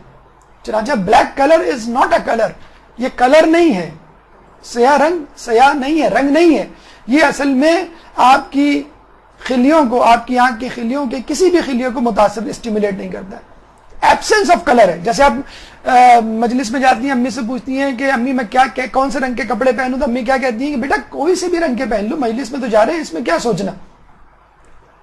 اور جب کوئی سے رنگ کی بات آئے گی تو ذاتی بات ہے آپ ریڈ نہیں پہنیں گی، آپ پنک نہیں پہنیں گی، شوخ کلر نہیں پہنیں گی، آپ ایسا کلر پہنیں گی جو سادہ ہو، سادہ ترین ہو، اور بہترین کلر جسے کہتے ہیں وہ بلیک کلر ہے، that is absence of colour, اس کا مطلب ہے کلر ہے ہی نہیں۔ پہلے زمانے میں یہ ہوا کرتا تھا کہ خواتین اپنی امی، اپنی دادی، اپنی نانی سے پوچھئے، پرانے کپڑوں کو رنگوایا جاتا تھا۔ آج کل مارکیٹوں میں اور برانڈڈ کمپنیز کے آؤٹ لیٹس پہ رش ہے، پہلے رنگ سازوں کی دکانوں پر رش ہوا کرتا تھا۔ پرانے اور بالکل پھٹے پرانے کپڑے جسے کہتے ہیں، جن کو ہم پھینک دیا کرتے ہیں آج کل، ان کو رنگوایا جاتا تھا کالا، اور پھر وہ پہنا جاتا تھا کہ لگے کہ آپ سوگ میں ہیں۔ آج کل تو ہماری جسے کہتے ہیں کہ ہمارے فیشن کو دیکھ کے کمپنیوں نے اپنا قبلہ تبدیل کر دیا۔ اب کمپنیز باقاعدہ بلیک اینڈ وائٹ ٹرینڈز اور مختلف قسم کے رنگ کے لباس جو ہے وہ انٹروڈیوس کروانے لگے کہ ہمارے پاس یہ ہے۔ کیوں دکاندار مجبور ہوتا ہے یہ کہنے پر شیعوں کی کالی عید آ گئی، نعوذ باللہ۔ اسی لیے کہتا ہے کہ ہماری خواتین نے اس بلیک ڈریس کو بھی فیشن کا جسے کہتے ہیں وائرس لگا دیا۔ 10 مجلسیں ہیں، 10 دن جانا ہے امام بارگاہ میں، تو 10 قسم کے ڈریس آپ سلوائیں گے۔ تو جب آپ کی توجہ اپنے لباس پر ہوگی تو پھر آپ مجلس میں بھی ایک دوسرے کے لباس کو دیکھیں گی کہ کس نے نیا پہنا ہے، کس نے پرانا پہنا۔ تو یاد رکھیے، آپ کو اگر لباس پہننا ہو تو اظہار محبت باہر سے بھی ہوتا ہے، اندر سے بھی ہوتا ہے۔ فقط باہر کا اظہار نہ ہو، آپ نے پہنا لباس کالا ہے لیکن حجاب نہیں ہے، یہ کس قسم کا اظہار محبت اہل بیت سے؟ آپ نے حجاب کیا ہوا ہے اور بلیک ڈریس پہنا ہے، سیاہ لباس زیب تن کیا ہوا ہے، لیکن آپ کی ہنسی مذاق اور گفتگو ایسی ہے کہ لگ ہی نہیں رہا ہے، لگ رہا ہے کہ آپ جو ہے وہ کسی برتھ ڈے پارٹی سے آ رہے ہیں، آپ جو ہے وہ مجلس سے نہیں آ رہے۔ تو آپ کا انداز تکلم، آپ کی نشست و برخاست، آپ کی رفتار و گفتار ایسی ہونی چاہیے کہ لگے آپ غمزدہ ہیں۔ فقط کالے لباس سے کافی نہیں اپنے آپ کو غمزدہ ظاہر کرنا۔ اس کے بعد جب آپ محفل جاتے ہیں، مجلس سننے کے لیے مسجد جاتے ہیں امام بارگاہ، تو وہاں پہ سب سے پہلے جس چیز کا سامنا ہوتا ہے وہ مرثیہ خوانی یا نوا خوانی یا سوز و سلام۔ امن پوچھا جاتا ہے کہ مجلس کا وقت کیا ہے، آپ کہتے ہیں 9 بجے، تو آپ کہتے ہیں نہیں مجلس کب شروع ہوگی، وہ کہتے ہیں مجلس 9:15 پہ شروع ہوگی، اور اس سے پہلے جو ہے وہ مرثیے پڑھے جائیں گے، نوحے وغیرہ پڑھے جائیں گے۔ تو آپ کیا کہتی ہیں، آپ وہ ٹائم کو تیاری میں یا گھر سے نکلنے میں، کار پارکنگ میں گزار دیتے ہیں، اور 9:15 بجے برا جمان ہوتے ہیں، جب ممبر پہ ہم جو ہے وہ اپنی توہین سمجھتے ہیں کہ اہل ممبر یعنی عالم دین اور ذاکر کے آنے سے پہلے ہم فرش عذاب پہ بیٹھ جائیں، پہلے وہ بیٹھے ممبر پہ پھر ہم بیٹھیں گے، نعوذ باللہ۔ یہ طریقہ ہو گیا، تو ہم نے اس کو بالکل اگنور کر دیا ہے۔ شاعری کے حوالے سے ہے کہ امام کی روایت ہے کہ جس نے شعر پڑھا 10 کو رلایا اس پہ جنت واجب، جس نے 5 کو رلایا اس پہ جنت واجب، جس نے 1 کو بھی رلایا دونوں پہ جنت واجب۔ یعنی جو شعر پڑھ رہا ہے اور 10 کو رلا رہا ہے، 5 کو رلا رہا ہے یا 1 کو رلا رہا ہے، دونوں پہ، سننے والے پہ اور کہنے والے پہ جنت واجب۔ تو آپ نے یہ کیوں سمجھ رکھا ہے کہ فقط مصائب، فقط متن مجلس وہ امپورٹنٹ ہے، کربلا کی تاریخ امپورٹنٹ ہے، لیکن مرثیے پہلے زمانے میں آپ کی اطلاع کے لیے عرض ہے کہ ائمہ جو مجالس کیا کرتے تھے، پرانے زمانے میں جو مجالس کا طریقہ ہوتا تھا وہ نوحے مرثیے ہی ہوا کرتا تھا۔ امام جو ہے کسی شاعر کو دیکھ کے کہتے تھے کہ تم کوئی کلام سناؤ، تم مصائب سناؤ، تو وہ شعر کے لہجے میں مصائب سنایا کرتا تھا، ورنہ امام کافی ہے مصائب سنانے کے لیے۔ ایک عرصے تک یہی رواج رہا، لیکن اب ظاہر سی بات ہے فصاحت و بلاغت بتدریج کم ہوئی، تو لوگوں نے نظم کی جگہ نثر کو دے دی، اور نظم جو ہے یا تو شروع میں یا پھر آخر میں ہونے لگی۔ آج بھی کئی جگہوں پر کئی علماء جو ہے مصائب لہن میں پڑھتے ہیں۔ تو یاد رکھ لیجئے کہ نوحے مرثیے سوز و سلام بھی اپنی جگہ اہمیت رکھتے ہیں، اور ان کے سننے والوں پہ، ان پہ رونے والوں پہ بھی جنت واجب ہو جاتی ہے۔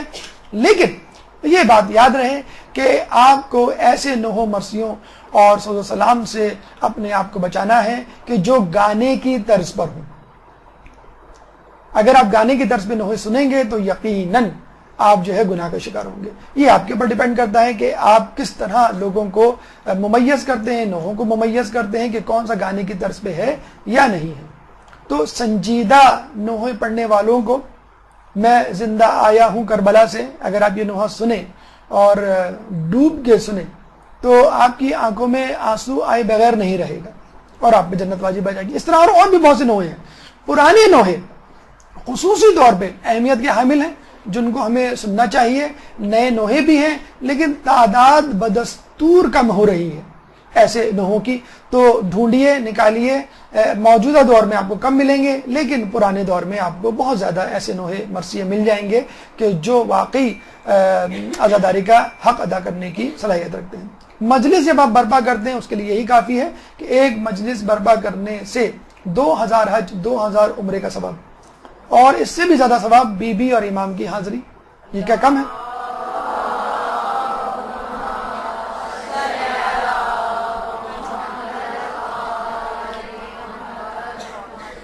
لیکن مسئلہ کیا ہے کہ ہم اندھا دھند ایک ذاکر یا ذاکرہ کو بلا لیتے ہیں اور اس کو ایک بلینک چیک دے دیتے ہیں کہ بھئی آپ جو چاہیں بولیں، اور وہ نہ مجمع کے مزاج کو دیکھتا ہے نہ ماحول کو دیکھتا ہے اور بولنا شروع کر دیتا ہے۔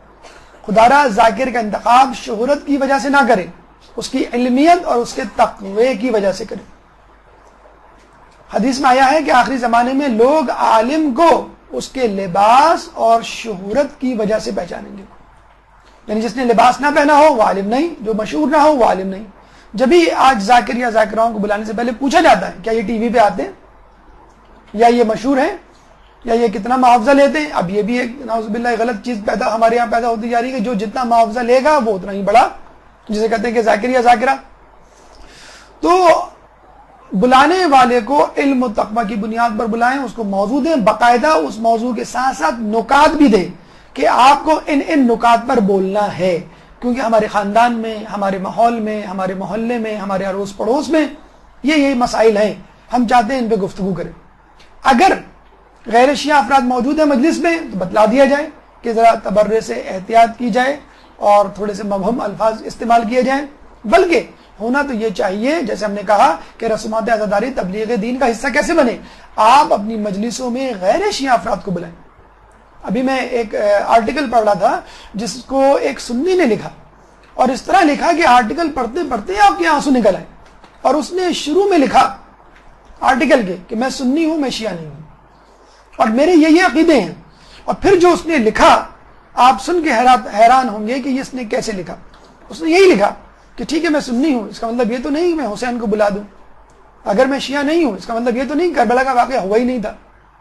اگر میرا تعلق محبان اہل بیت سے نہیں تو اس کا مطلب یہ تو نہیں کہ میں جنت کے سردار کی شخصیت کو، ان کی قربانی کو بلا دوں۔ پھر اس نے بتایا کہ ہمارے یہاں ایک جمعے کے خطبے کے خطیب تھے، ان سے ریکویسٹ کی گئی کہ بھئی آپ 52 ہفتے ہوتے ہیں سال میں، کوئی نہ کوئی موضوع ہوتا ہے، تو کم از کم ایک جمعہ آپ کربلا پہ رکھ دیں۔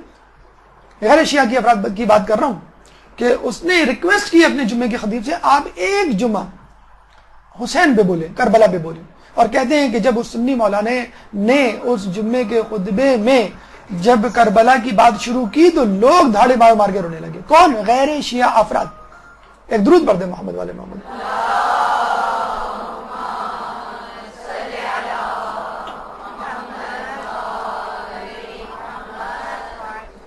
لیکن ہمارے یہاں مسئلہ یہ ہوتا ہے کہ ہم جو ہے وہ اپنی مجلسوں کے موضوعات، ہم جو ہے اپنے مجلسوں کی ترتیب اور متن اور نکات ایسے رکھتے ہیں کہ جو آنے والا بھی ہوگا وہ بیٹھنے سے پہلے اٹھ کے چلا جائے گا۔ کینیڈا جیسے ملک میں جب ہم نے کسی سے پوچھا کہ آپ کے یہاں مجلس کا موضوع کیا تھا، انہوں نے کہا تولا و تبرہ۔ ہم نے کہا تولا و تبرہ؟ انہوں نے کیا پڑھا؟ تولا میں کیا پڑھا, تبرہ میں کیا پڑھا. کہنے لگے کہ 10 مجلسیں تبرے پہ گزر گئی, تولے کی نوبت ہی نہیں آئی. انہوں نے معذرت کی کہ پورا عشرہ جو ہے تبرے پہ گزر گیا, میں اگلے سال پڑھوں گا. تو ہم نے کہا دیکھیں کہ آنے والا غیر ملک سے آ رہا ہے, وہ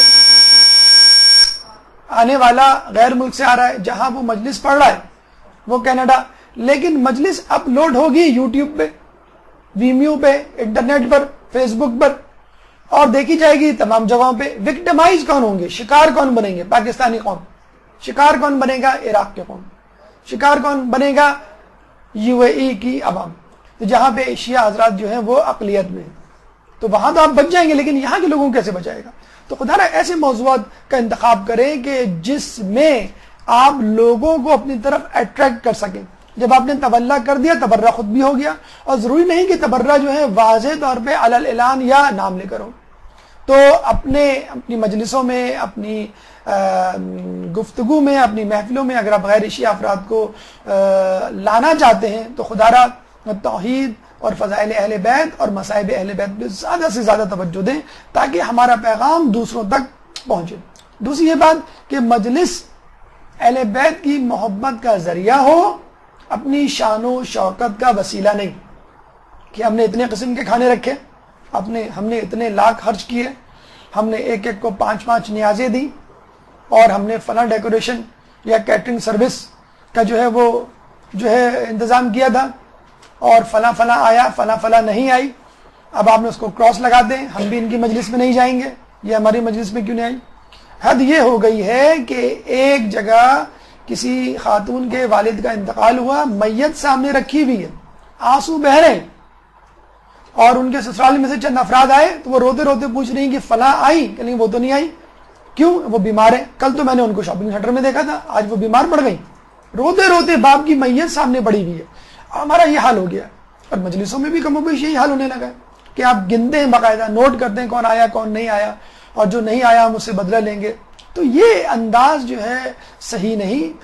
ہر جگہ ہر وقت بہت اچھا اللہ تعالیٰ کا یہ احسان ہے, ہم پہ ہمیں توفیق دی ہے کہ اس وقت ہر جگہ ہر وقت کہیں نہ کہیں مجلس ہو رہی ہوتی ہے.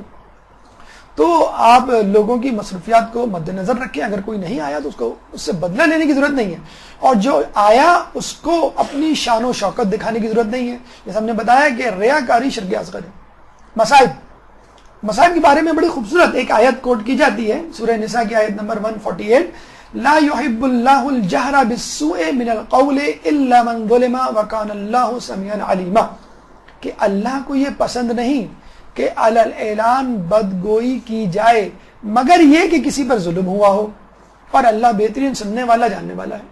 اگر کوئی آپ سے یہ کہے کہ بھئی مصائب بیان کرنا اچھی بات نہیں ہے, مجلس تو اچھی بات ہے, لیکن آپ روتے دھوتے کیوں ہیں, یہ کیوں بیان کرتے ہیں کہ حرملہ نے جو ہے وہ تیر مارا, یا شمر نے جو ہے وہ تلوار خنجر چلایا, یا عمر سعاد نے جو ہے وہ تیر پھینکا, آپ ان لوگوں کے نام لے کے کیوں بیان کرتے ہیں؟ تو آپ ان کو یہ آیت سنائیں, سورہ نساء کی آیت نمبر 148, کہ اللہ تعالیٰ بدگوئی کو پسند نہیں کرتا علی الاعلان, یعنی کسی کے بارے میں برا بھلا کہا جائے.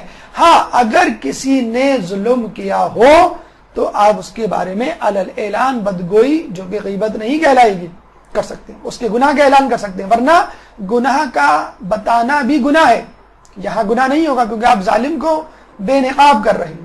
اسی طرح جب ہم مصائب بیان کرتے ہیں تو اس کا مطلب یہ نہیں ہوتا ہے کہ ہم فقط امام کی مظلومیت اور بے چارگی بیان کر رہے ہیں. اس کا مقصد حقیقت میں یہ ہوتا ہے کہ ہم ظالم کو بے نقاب کرنا چاہ رہے ہیں. لیکن جیسے ہم نے کہا کہ اگر آپ مصائب میں غلو سے کام لیں گے تو یہ بھی گناہ میں اور ناجائز کام میں چلا جائے گا. چنانچہ جب بھی مصائب بیان کریں مستند ماخذ سے بیان کریں. بحر الانوار کی وہ جلد جس میں امام مظلوم کا تذکرہ ہے, نفس المحموم, مقتل مطاہر, لہوف, کتاب الارشاد, بہترین طریقہ یہ ہے کسی بھی مستند ترین عالم کے مصائب سن لیں. اہل ممبر, اگر آپ مجلس کہیں پڑھنا چاہتی ہیں اور آپ کے پاس وقت نہیں ہے کہ اتنے زیادہ جو ہے وہ ہم کتابیں پڑھیں یا اتنی کتاب کو ہضم کریں, یاد کریں, تو مستند ترین عالم کے مصائب آپ سن سکتے ہیں. لیکن وہی بات کہ عالم مستند ہونا چاہیے, بغیر پڑھے جو ہے وہ مصائب نہ پڑھ رہا ہو, کیونکہ اگر آپ نے غلو کیا تو بعد میں وہ بات غلط ثابت ہونے پر خود آپ کا مذاق بنے گا. لیکن مصائب بیان کرنے کا مطلب ایک اور سن لیجئے, یہ نہیں کہ ہم فقط ظلم سہنے کے لیے پیدا ہوئے ہیں, نہیں, اللہ فرماتا ہے لا تظلمون ولا تظلمون، نہ تم ظلم کرو نہ تم پہ ظلم کیا جائے گا. تو مومن نہ تو ظلم کرتا ہے نہ ظلم سہتا ہے. اگر مجبوری ہو جائے، امت ساتھ چھوڑ دے تو امام مجبور ہے ظلم سہنے پر، لیکن اس کے باوجود ہم سنتے ہیں علی اکبر کے مصائب میں شہادت میں کہ بھوک پیاس کے باوجود 300 لوگوں کو تہ تیغ کیا، 300 لوگوں کو 3 دن کی بھوک پیاس میں. اور امام جس جگرے سے لڑے وہ آپ کو سب معلوم ہے. کون سا ایسا بنی ہاشم کا نوجوان امام کا صحابی تھا جو لڑکھڑا رہا ہو ضعف کی وجہ سے، جو کمزوری کی وجہ سے خیمے میں بیٹھا ہوں، بلکہ خود سینہ تان کے واپس آگے آ رہے تھے کہ امام آپ نماز پڑھیں، ہم آگے کھڑے ہیں اپنے سینے کو سامنے کر کے، تیر ہم اس سینے پہ روکیں گے. تو نہ امام کے اہل بیت اور نہ اصحاب امام کسی نے بھی بھوک پیاس کی جسے کہتے ہیں کہ شدت کا اظہار کیا، نہ جسے کہتے ہیں کہ اس کو طلب کیا، اور نہ ہی اس کو ضعف جہاد کا بہانہ بنایا. بلکہ اسلام تو یہ کہتا ہے کہ اگر تمہیں موقع ملے تو مظلوم میت کو پیچھے رکھو اور اپنے ظالم کو اس کے ظلم کا مزہ چکھاؤ.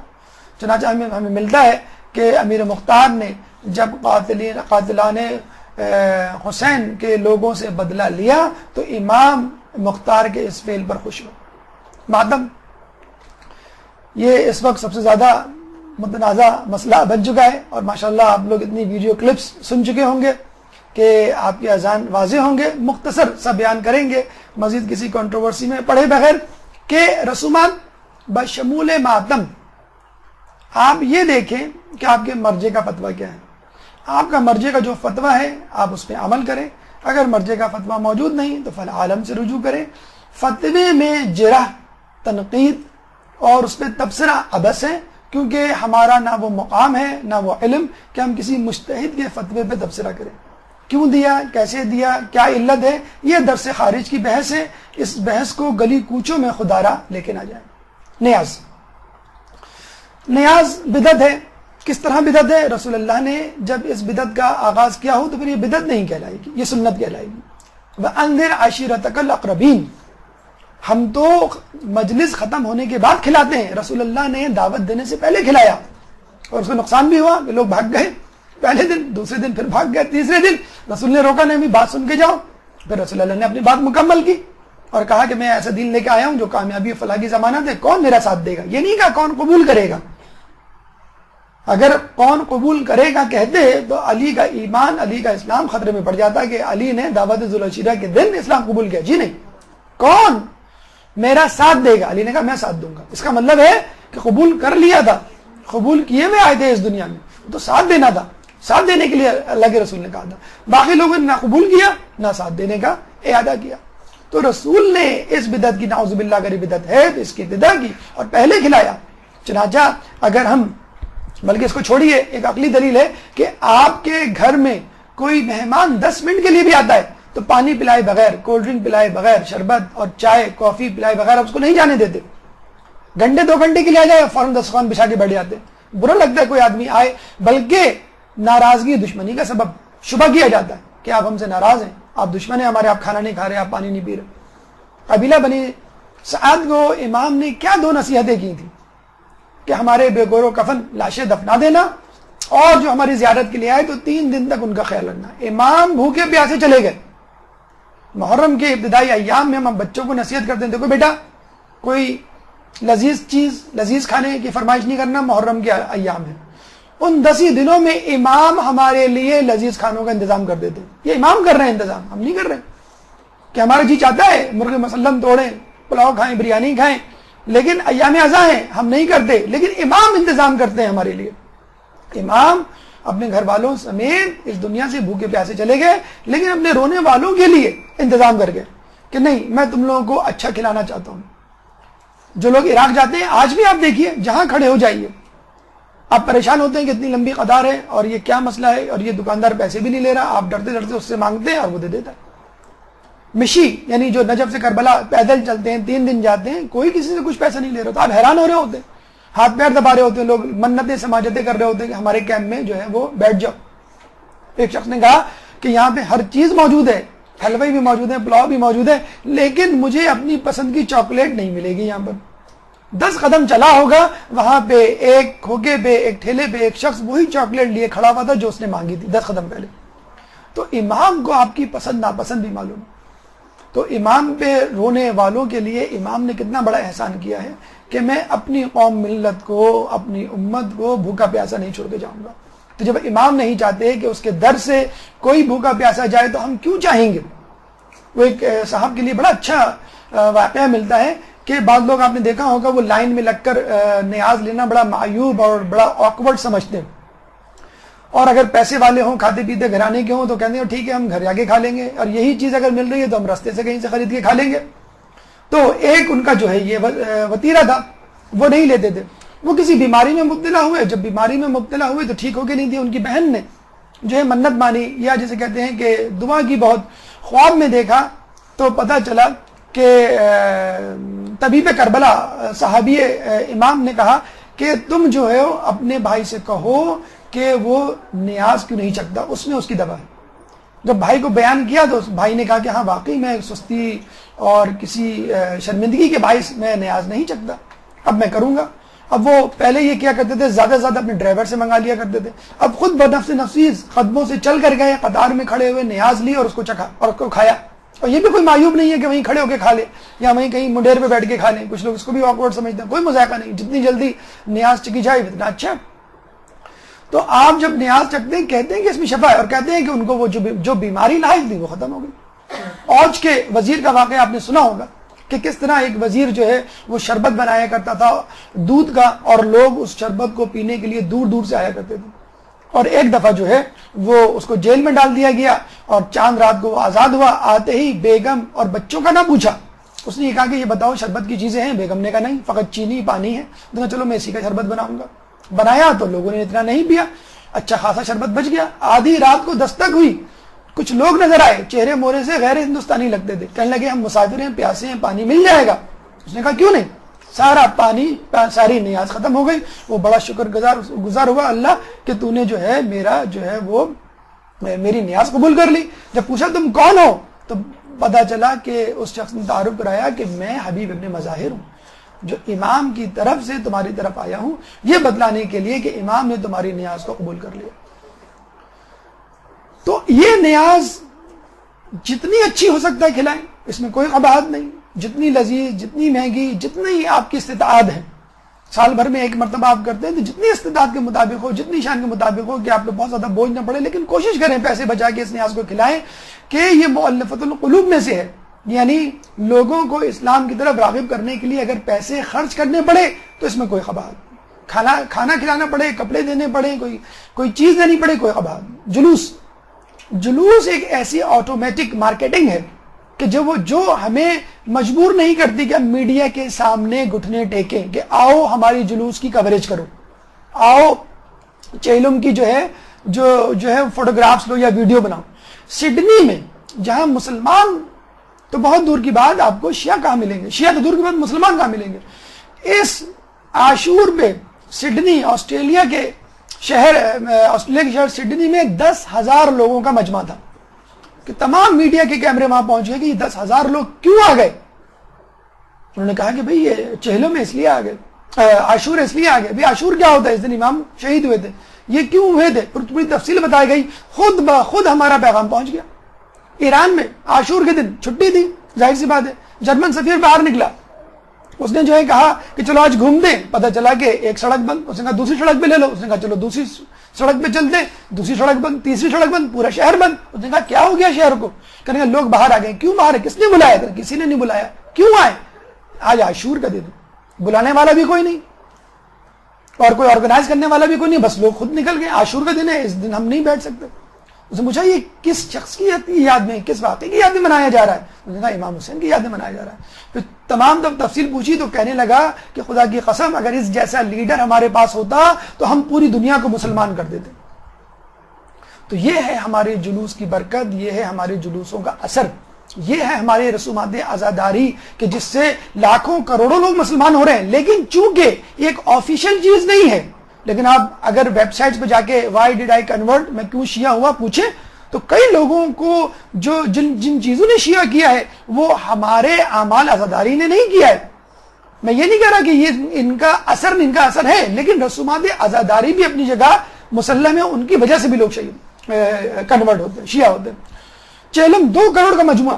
اب آپ بتائیں جب 2 کروڑ جمع ہوں گے تو کیا آئسس، کیا طالبان، کیا شدت پسند، کیا امریکہ، کیا برطانیہ، کیا یورپ، کس کی ہمت ہوگی عراق پر حملہ کرنے کی؟ جب وہ 2 کروڑ کا مجمع دیکھیں گے یہ کافی ہیں، ان کو میزائل کی بھی ضرورت نہیں ہے، یہ سینے اپنے آگے کر دیں. اس زمانے میں امام کے سامنے کھڑے ہو گئے، سینے آگے کر دیے، تیر کھانے کے لیے، ہم میزائل کھانے کے لیے. 2 کروڑ عوام جو ہے اگر موجود ہے، اور اگر حملے کا سوچا بھی تو کتنی کروڑ عوام موجود ہوگی؟ خود عراق کی 5-6 کروڑ عوام، اور پھر باہر کی عوام کتنے کروڑ عوام موجود ہوگی. تو یہ ایک ہیبت ہے جو دشمنوں پر طاری ہوتی ہے افراد اور مجمع دیکھ کر. تعزیہ ابتدا یقیناً ہم کہہ سکتے ہیں کہ ابتدا جو ہے سید نے امیر تیمور کی طرف سے ہوئی، بادشاہ تھا، اور لوگ کہتے ہیں کہ یہ کسی نبی کی سنت نہیں ہے، امیر تیمور بادشاہ کی سنت ہے. تو ہم پھر وہی کہیں گے کہ اگر ایک ماڈل خانہ کعبہ کا کوئی غیر مسلم بنائے تو کیا آپ اس کی بے عزتی اور اس کی بے حرمتی کر سکتے ہیں؟ نہیں کر سکتے. کسی نے بھی بنایا ہو، لیکن بہرحال وہ ماڈل محترم ہے. کہتے ہیں کہ امیر تیمور نے جب ہندوستان پہ حملہ کیا، اس کو بھی، اس کے خاندان کو ہمارے عالم دین خواجہ نصیر الدین نے جو ہے وہ شیعہ کیا تھا. جب یہ شیعہ ہو گیا تو ہر سال کربلا معلّہ کی عاشور پہ زیارت کے لیے جاتا تھا. ایک سال اس نے انڈیا پہ حملہ کیا اور بہت سارے علاقے فتح کیے، تو وہ اس سال محرم کے دن عاشور پہ نہ جا سکا. فتوحات کا سلسلہ آگے بڑھا، دوسرا محرم آ گیا، دوسرے محرم کو بھی عاشور پہ نہیں جا سکا. فتوحات کا سلسلہ آگے بڑھا، تیسرے سال بھی عاشور کو محرم پہ نہ جا سکا، اور اپنی فوج کے ساتھ جاتا تھا. تو فوجیوں نے آگے کہا کہ ہم جو ہے وہ تھک چکے ہیں، ہمیں جو ہے کربلا کی زیارت چاہیے. 3 سال ہو گئے ہم نے کربلا کی زیارت نہیں کی، اور اس کے لیے جانا مشکل تھا. اس زمانے میں اس کا رابطہ ایک عالم دین سے تھا، سید عالم. وہ اس کو ہر سال امام حسین کے روزے کی شبی اور خاک کربلا سے بنی ہوئی تسبیح جو ہے تحفے میں بھیجا کرتے تھے. اس نے کیا کیا کہ 10 محرم کو یہ دونوں چیزیں، ایک اونٹ، بہت بڑے اونٹ کی اماری پہ رکھ دی، اور اس شبی روزہ کے اوپر تسبیح رکھ دی، اور لوگوں کو کہا کہ فی الحال تم اس شبی کی زیارت کر لو، اور یوں سمجھ لو کہ تم نے امام کے اصل روزے کی زیارت کر لی. لوگوں نے زیارت کی، پھر اس جلوس کو، اس تعزیہ کو گھمایا گیا، اور پھر کئی شہروں میں پھرایا گیا. اس کے بعد لوگوں نے اپنے اپنے حساب سے ان کی جو ہے وہ شبی بنانا شروع کر دی. اور ان شبیہات کو دیکھ کے ہندوؤں کی جو ہے کثیر تعداد مائل ہوئی ہماری طرف کہ بھئی یہ کس کی شبی ہے. امام کی، امام کون تھے جو کربلا میں شہید ہوئے، کیوں شہید ہوئے، کیا مقصد تھا، کیسے شہید ہوئے. جب بتایا گیا تو وہ خود شیعہ ہو گئے. اس کے علاوہ شبیہات کے حوالے سے ایک ہمیں واقعہ ملتا ہے کہ مدھیہ پردیش ہندوستان میں ایک علاقہ ہے جو اب ایک چھوٹا سا مدھیہ پردیش میں علاقہ جو اب حسین ٹھیکری کے نام سے مشہور تھا. ایک زمانے میں تقریباً یہ 1000 ہجری کا 800 ہجری کا واقعہ ہے کہ بہت کم شیعہ وہاں آباد تھے، لیکن وہ 9 محرم 10 محرم کو تعزیہ نکالتے تھے. ایک دفعہ جب انہوں نے تعزیہ نکالا تو وہاں پہ رام لیلا کا جلوس نکلا ہندوؤں کا. تو اس میں راون ان کا ایک کردار ہے جو بہادری اور شجاعت کی علامت ہے، اس کا بھی مجسمہ لایا گیا. وہ 150 فٹ بلند تھا، اور امام کے روزے کی شبی جو تھی وہ 30 فٹ بلند تھی. جو ہندو جو ہے اس پہ تکبر کرنے لگے کہ ہمارا جو راون ہے تمہارے امام کے روزے سے بڑا ہے. تو جب وہ راون کا مجسمہ تعزیے کے قریب سے گزرا تو تعزیہ بے اجازت خداوندی خود بلند ہوا، اتنا بلند ہوا کہ اس کا نچلا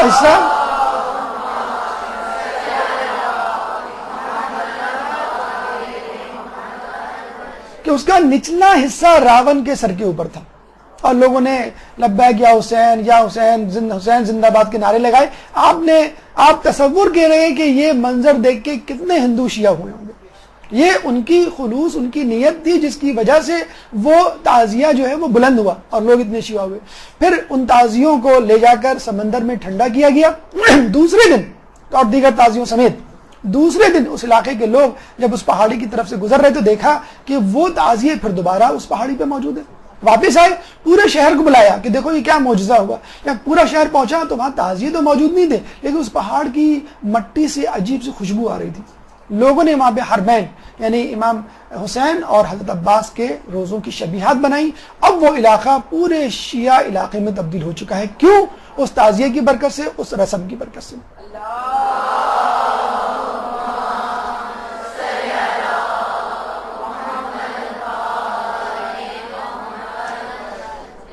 روڑی میں جو تعزیہ نکلتا ہے آپ نے سنا ہوگا 500 سال پرانا ہے, اس کی میڈیا کوریج بہت دی جاتی ہے. ایک بزرگ ہوا کرتے تھے سید احمد مور شاہ, ان کو مور شاہ اس لیے کہتے تھے کہ وہ امام حسین پہ گریہ بہت کرتے تھے اور ہر سال امام کی زیارت کے لیے کربلا جاتے تھے. 80 سال کے ہو گئے جب, تو امام ان کے خواب میں آئے اور کہنے لگے کہ اب تم بوڑھے اور ضعیف ہو چکے ہو, تم اب جو ہے ہماری زیارت کے لیے نہیں آنا, ہم تمہاری زیارت کے لیے آئیں گے. تو اس شخص نے کہا کہ امام میں تو بہت غریب غربا ہوں اور میں کس طرح آپ کی خاطر تواضع کروں گا. تو امام نے کہا تم فکر نہ کرو, ہم اس کا انتظام کر دیں گے. کچھ عرصے بعد ایک شخص آیا, کہنے لگا کہ میں امام کی طرف سے آیا ہوں اور امام نے مجھے حکم دیا ہے کہ میں آپ کے لیے امام کے قبر کی شبیہ بناؤں. اس نے شبیہ بنائی اور بالکل ویسی شبیہ, ویسا ہی تابوت کہ جو بنی سعد نے پہل اول امام کی قبر کا جو ہے تابوت بنایا تھا, امام کی قبر بنائی تھی. جب وہ بن گئی تو لوگوں کو کہا گیا کہ جو لوگ امام کی روضے کی زیارت کرنا چاہتے ہیں وہ یہاں آ جائیں, شبیہ تیار ہے. آپ نے اس شبیہ کی زیارت کر لی, گویا امام کے روضے کی زیارت کر لی. پھر اس کا جلوس نکالا جاتا تھا. اس کے بعد وہ جناب مور شاہ اور وہ شخصیت جو کربلا سے آئے تھے دونوں وہیں دفن ہوئے. سن 1000 عیسوی میں کچھ لوگ وہاں آباد ہوئے جن میں ایک بزرگ تھے حیدر شاہ کے نام سے. جب وہ وہاں آئے وہ غیر شیعہ مسلک کے تھے بلکہ وہابی مسلک کے تھے.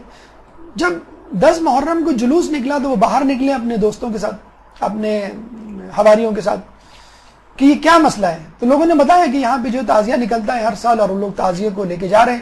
تو انہوں نے چیخ چلانا شروع کر دیا غصے سے کہ یہ کیا بدعت لگا رکھی ہے, اس کو بند کرو. اچھا ان کا اثر رسوخ بہت تھا, لوگ پریشان ہو گئے. تو وہ بزرگ بتلاتے ہیں حیدر شاہ کہ میں نے دیکھا کہ جلوس میں ایک شخص انتہائی حسین اور خوبصورت, زخمی اور جس کے جسم پر تیر پیوستہ ہیں. اس کو دیکھ کر حیدر شاہ نے کہا کہ آپ کون ہیں؟ کہنے لگا میں حسین ہوں, جس کی قبر مبارک کو لے کے یہ لوگ گھوم رہے ہیں اور ان کو یہ جلوس نکالنے دو. کہتے ہیں کہ اس بزرگ حیدر شاہ نے فوراً جو ہے مٹی اپنے سر پہ ڈالی, ماتم کرتے ہوئے اس جلوس میں شامل ہو گیا اور پھر وہ بھی اس مذہب اہل بیت سے منسلک ہو گیا. تو یہ دیکھیں وہ رسومات ہیں جن کو ہم کہتے ہیں بدعت ہیں, یہ وہ رسومات ہیں جن کے بارے میں ہم کہتے ہیں کہ ان کی کوئی حقیقت نہیں. اگر آپ کے دل میں نیت ہے, اصلاح عقیدہ ہے اور خلوص ہے تو یہ یقیناً لوگوں کی جو ہے وہ اصلاح کا اور لوگوں کو منقلب کرنے کا ذریعہ بن سکتے ہیں. ذوالجناح ایک گھوڑا ہے فقط, لیکن چونکہ امام کے ذوالجناح سے پیوستہ ہے. ذوالجناح یعنی جناح والا, جناح یعنی پر. امام کے گھوڑے کے دونوں طرف اتنے زیادہ تیر لگے تھے کہ وہ پر نظر آتے تھے, گھوڑے کے تیر نظر نہیں آتے تھے. جب وہ دور سے دوڑتا ہوا آتا تھا لگتا کہ کوئی گھوڑا اڑتا ہوا آ رہا ہے. اس کا نام ذوالجناح پڑ گیا. قائد اعظم کی دادی کو کسی نے کہا کہ تمہارے یہاں اولاد نہیں, تم جو ہے وہ ذوالجناح کی منت مانگو. انہوں نے منت مانی کہ میری یہاں اولاد ہوئی تو میں ذوالجناح نام رکھوں گی. وہ نام ذوالجناح سے جناح پڑ گیا اور جب قائد اعظم پیدا ہوئے تو محمد علی جناح. تو پاکستان سے شیعوں کو نکالنے والوں کو سوچنا چاہیے کہ جن لوگوں کو آپ نکال رہے ہیں وہ کن کے ماننے والے ہیں اور ان کو کن کے وسیلے سے اس دنیا میں آنا نصیب ہوا. قائد اعظم ہو, علامہ اقبال ہو, سر سید احمد خان ہو, راجہ صاحب محمود آباد ہو, جو بھی ہیں اس در کے کھانے والے ہیں اور اس در پہ آنے والے ہیں. علامہ اقبال سے کل اقبال ڈے ہے, آپ کو معلوم ہوگا کل اقبال ڈے ہے. اقبال سے کہا گیا کہ آپ اپنا تعارف کروائیے تو انہوں نے کہا ہے اس کی طبیعت میں تھوڑا سا تشیع بھی, تفضیل علی ہم نے سنی اس کی زبانی. آخری عمر میں ایک ہمارے عالم دین شیخ حائری سے بڑے متاثر ہوئے اور یہ کہا کرتے تھے کہ میں 11ویں امام تک تو یقین رکھتا ہوں, 12ویں امام مجھے سمجھ میں نہیں آتے. کہنے کا فکر نہ کریں, وہ بھی سمجھ میں آ جائیں گے. اور جب وہ سمجھ میں آ گئے کسی نے کہا کہ آپ کا عقیدہ کیا ہے, صحیح بتلائیے. تو علامہ اقبال فرمانے لگے پوچھتے کیا ہو مذہب اقبال, یہ گناہگار ابو ترابی ہے.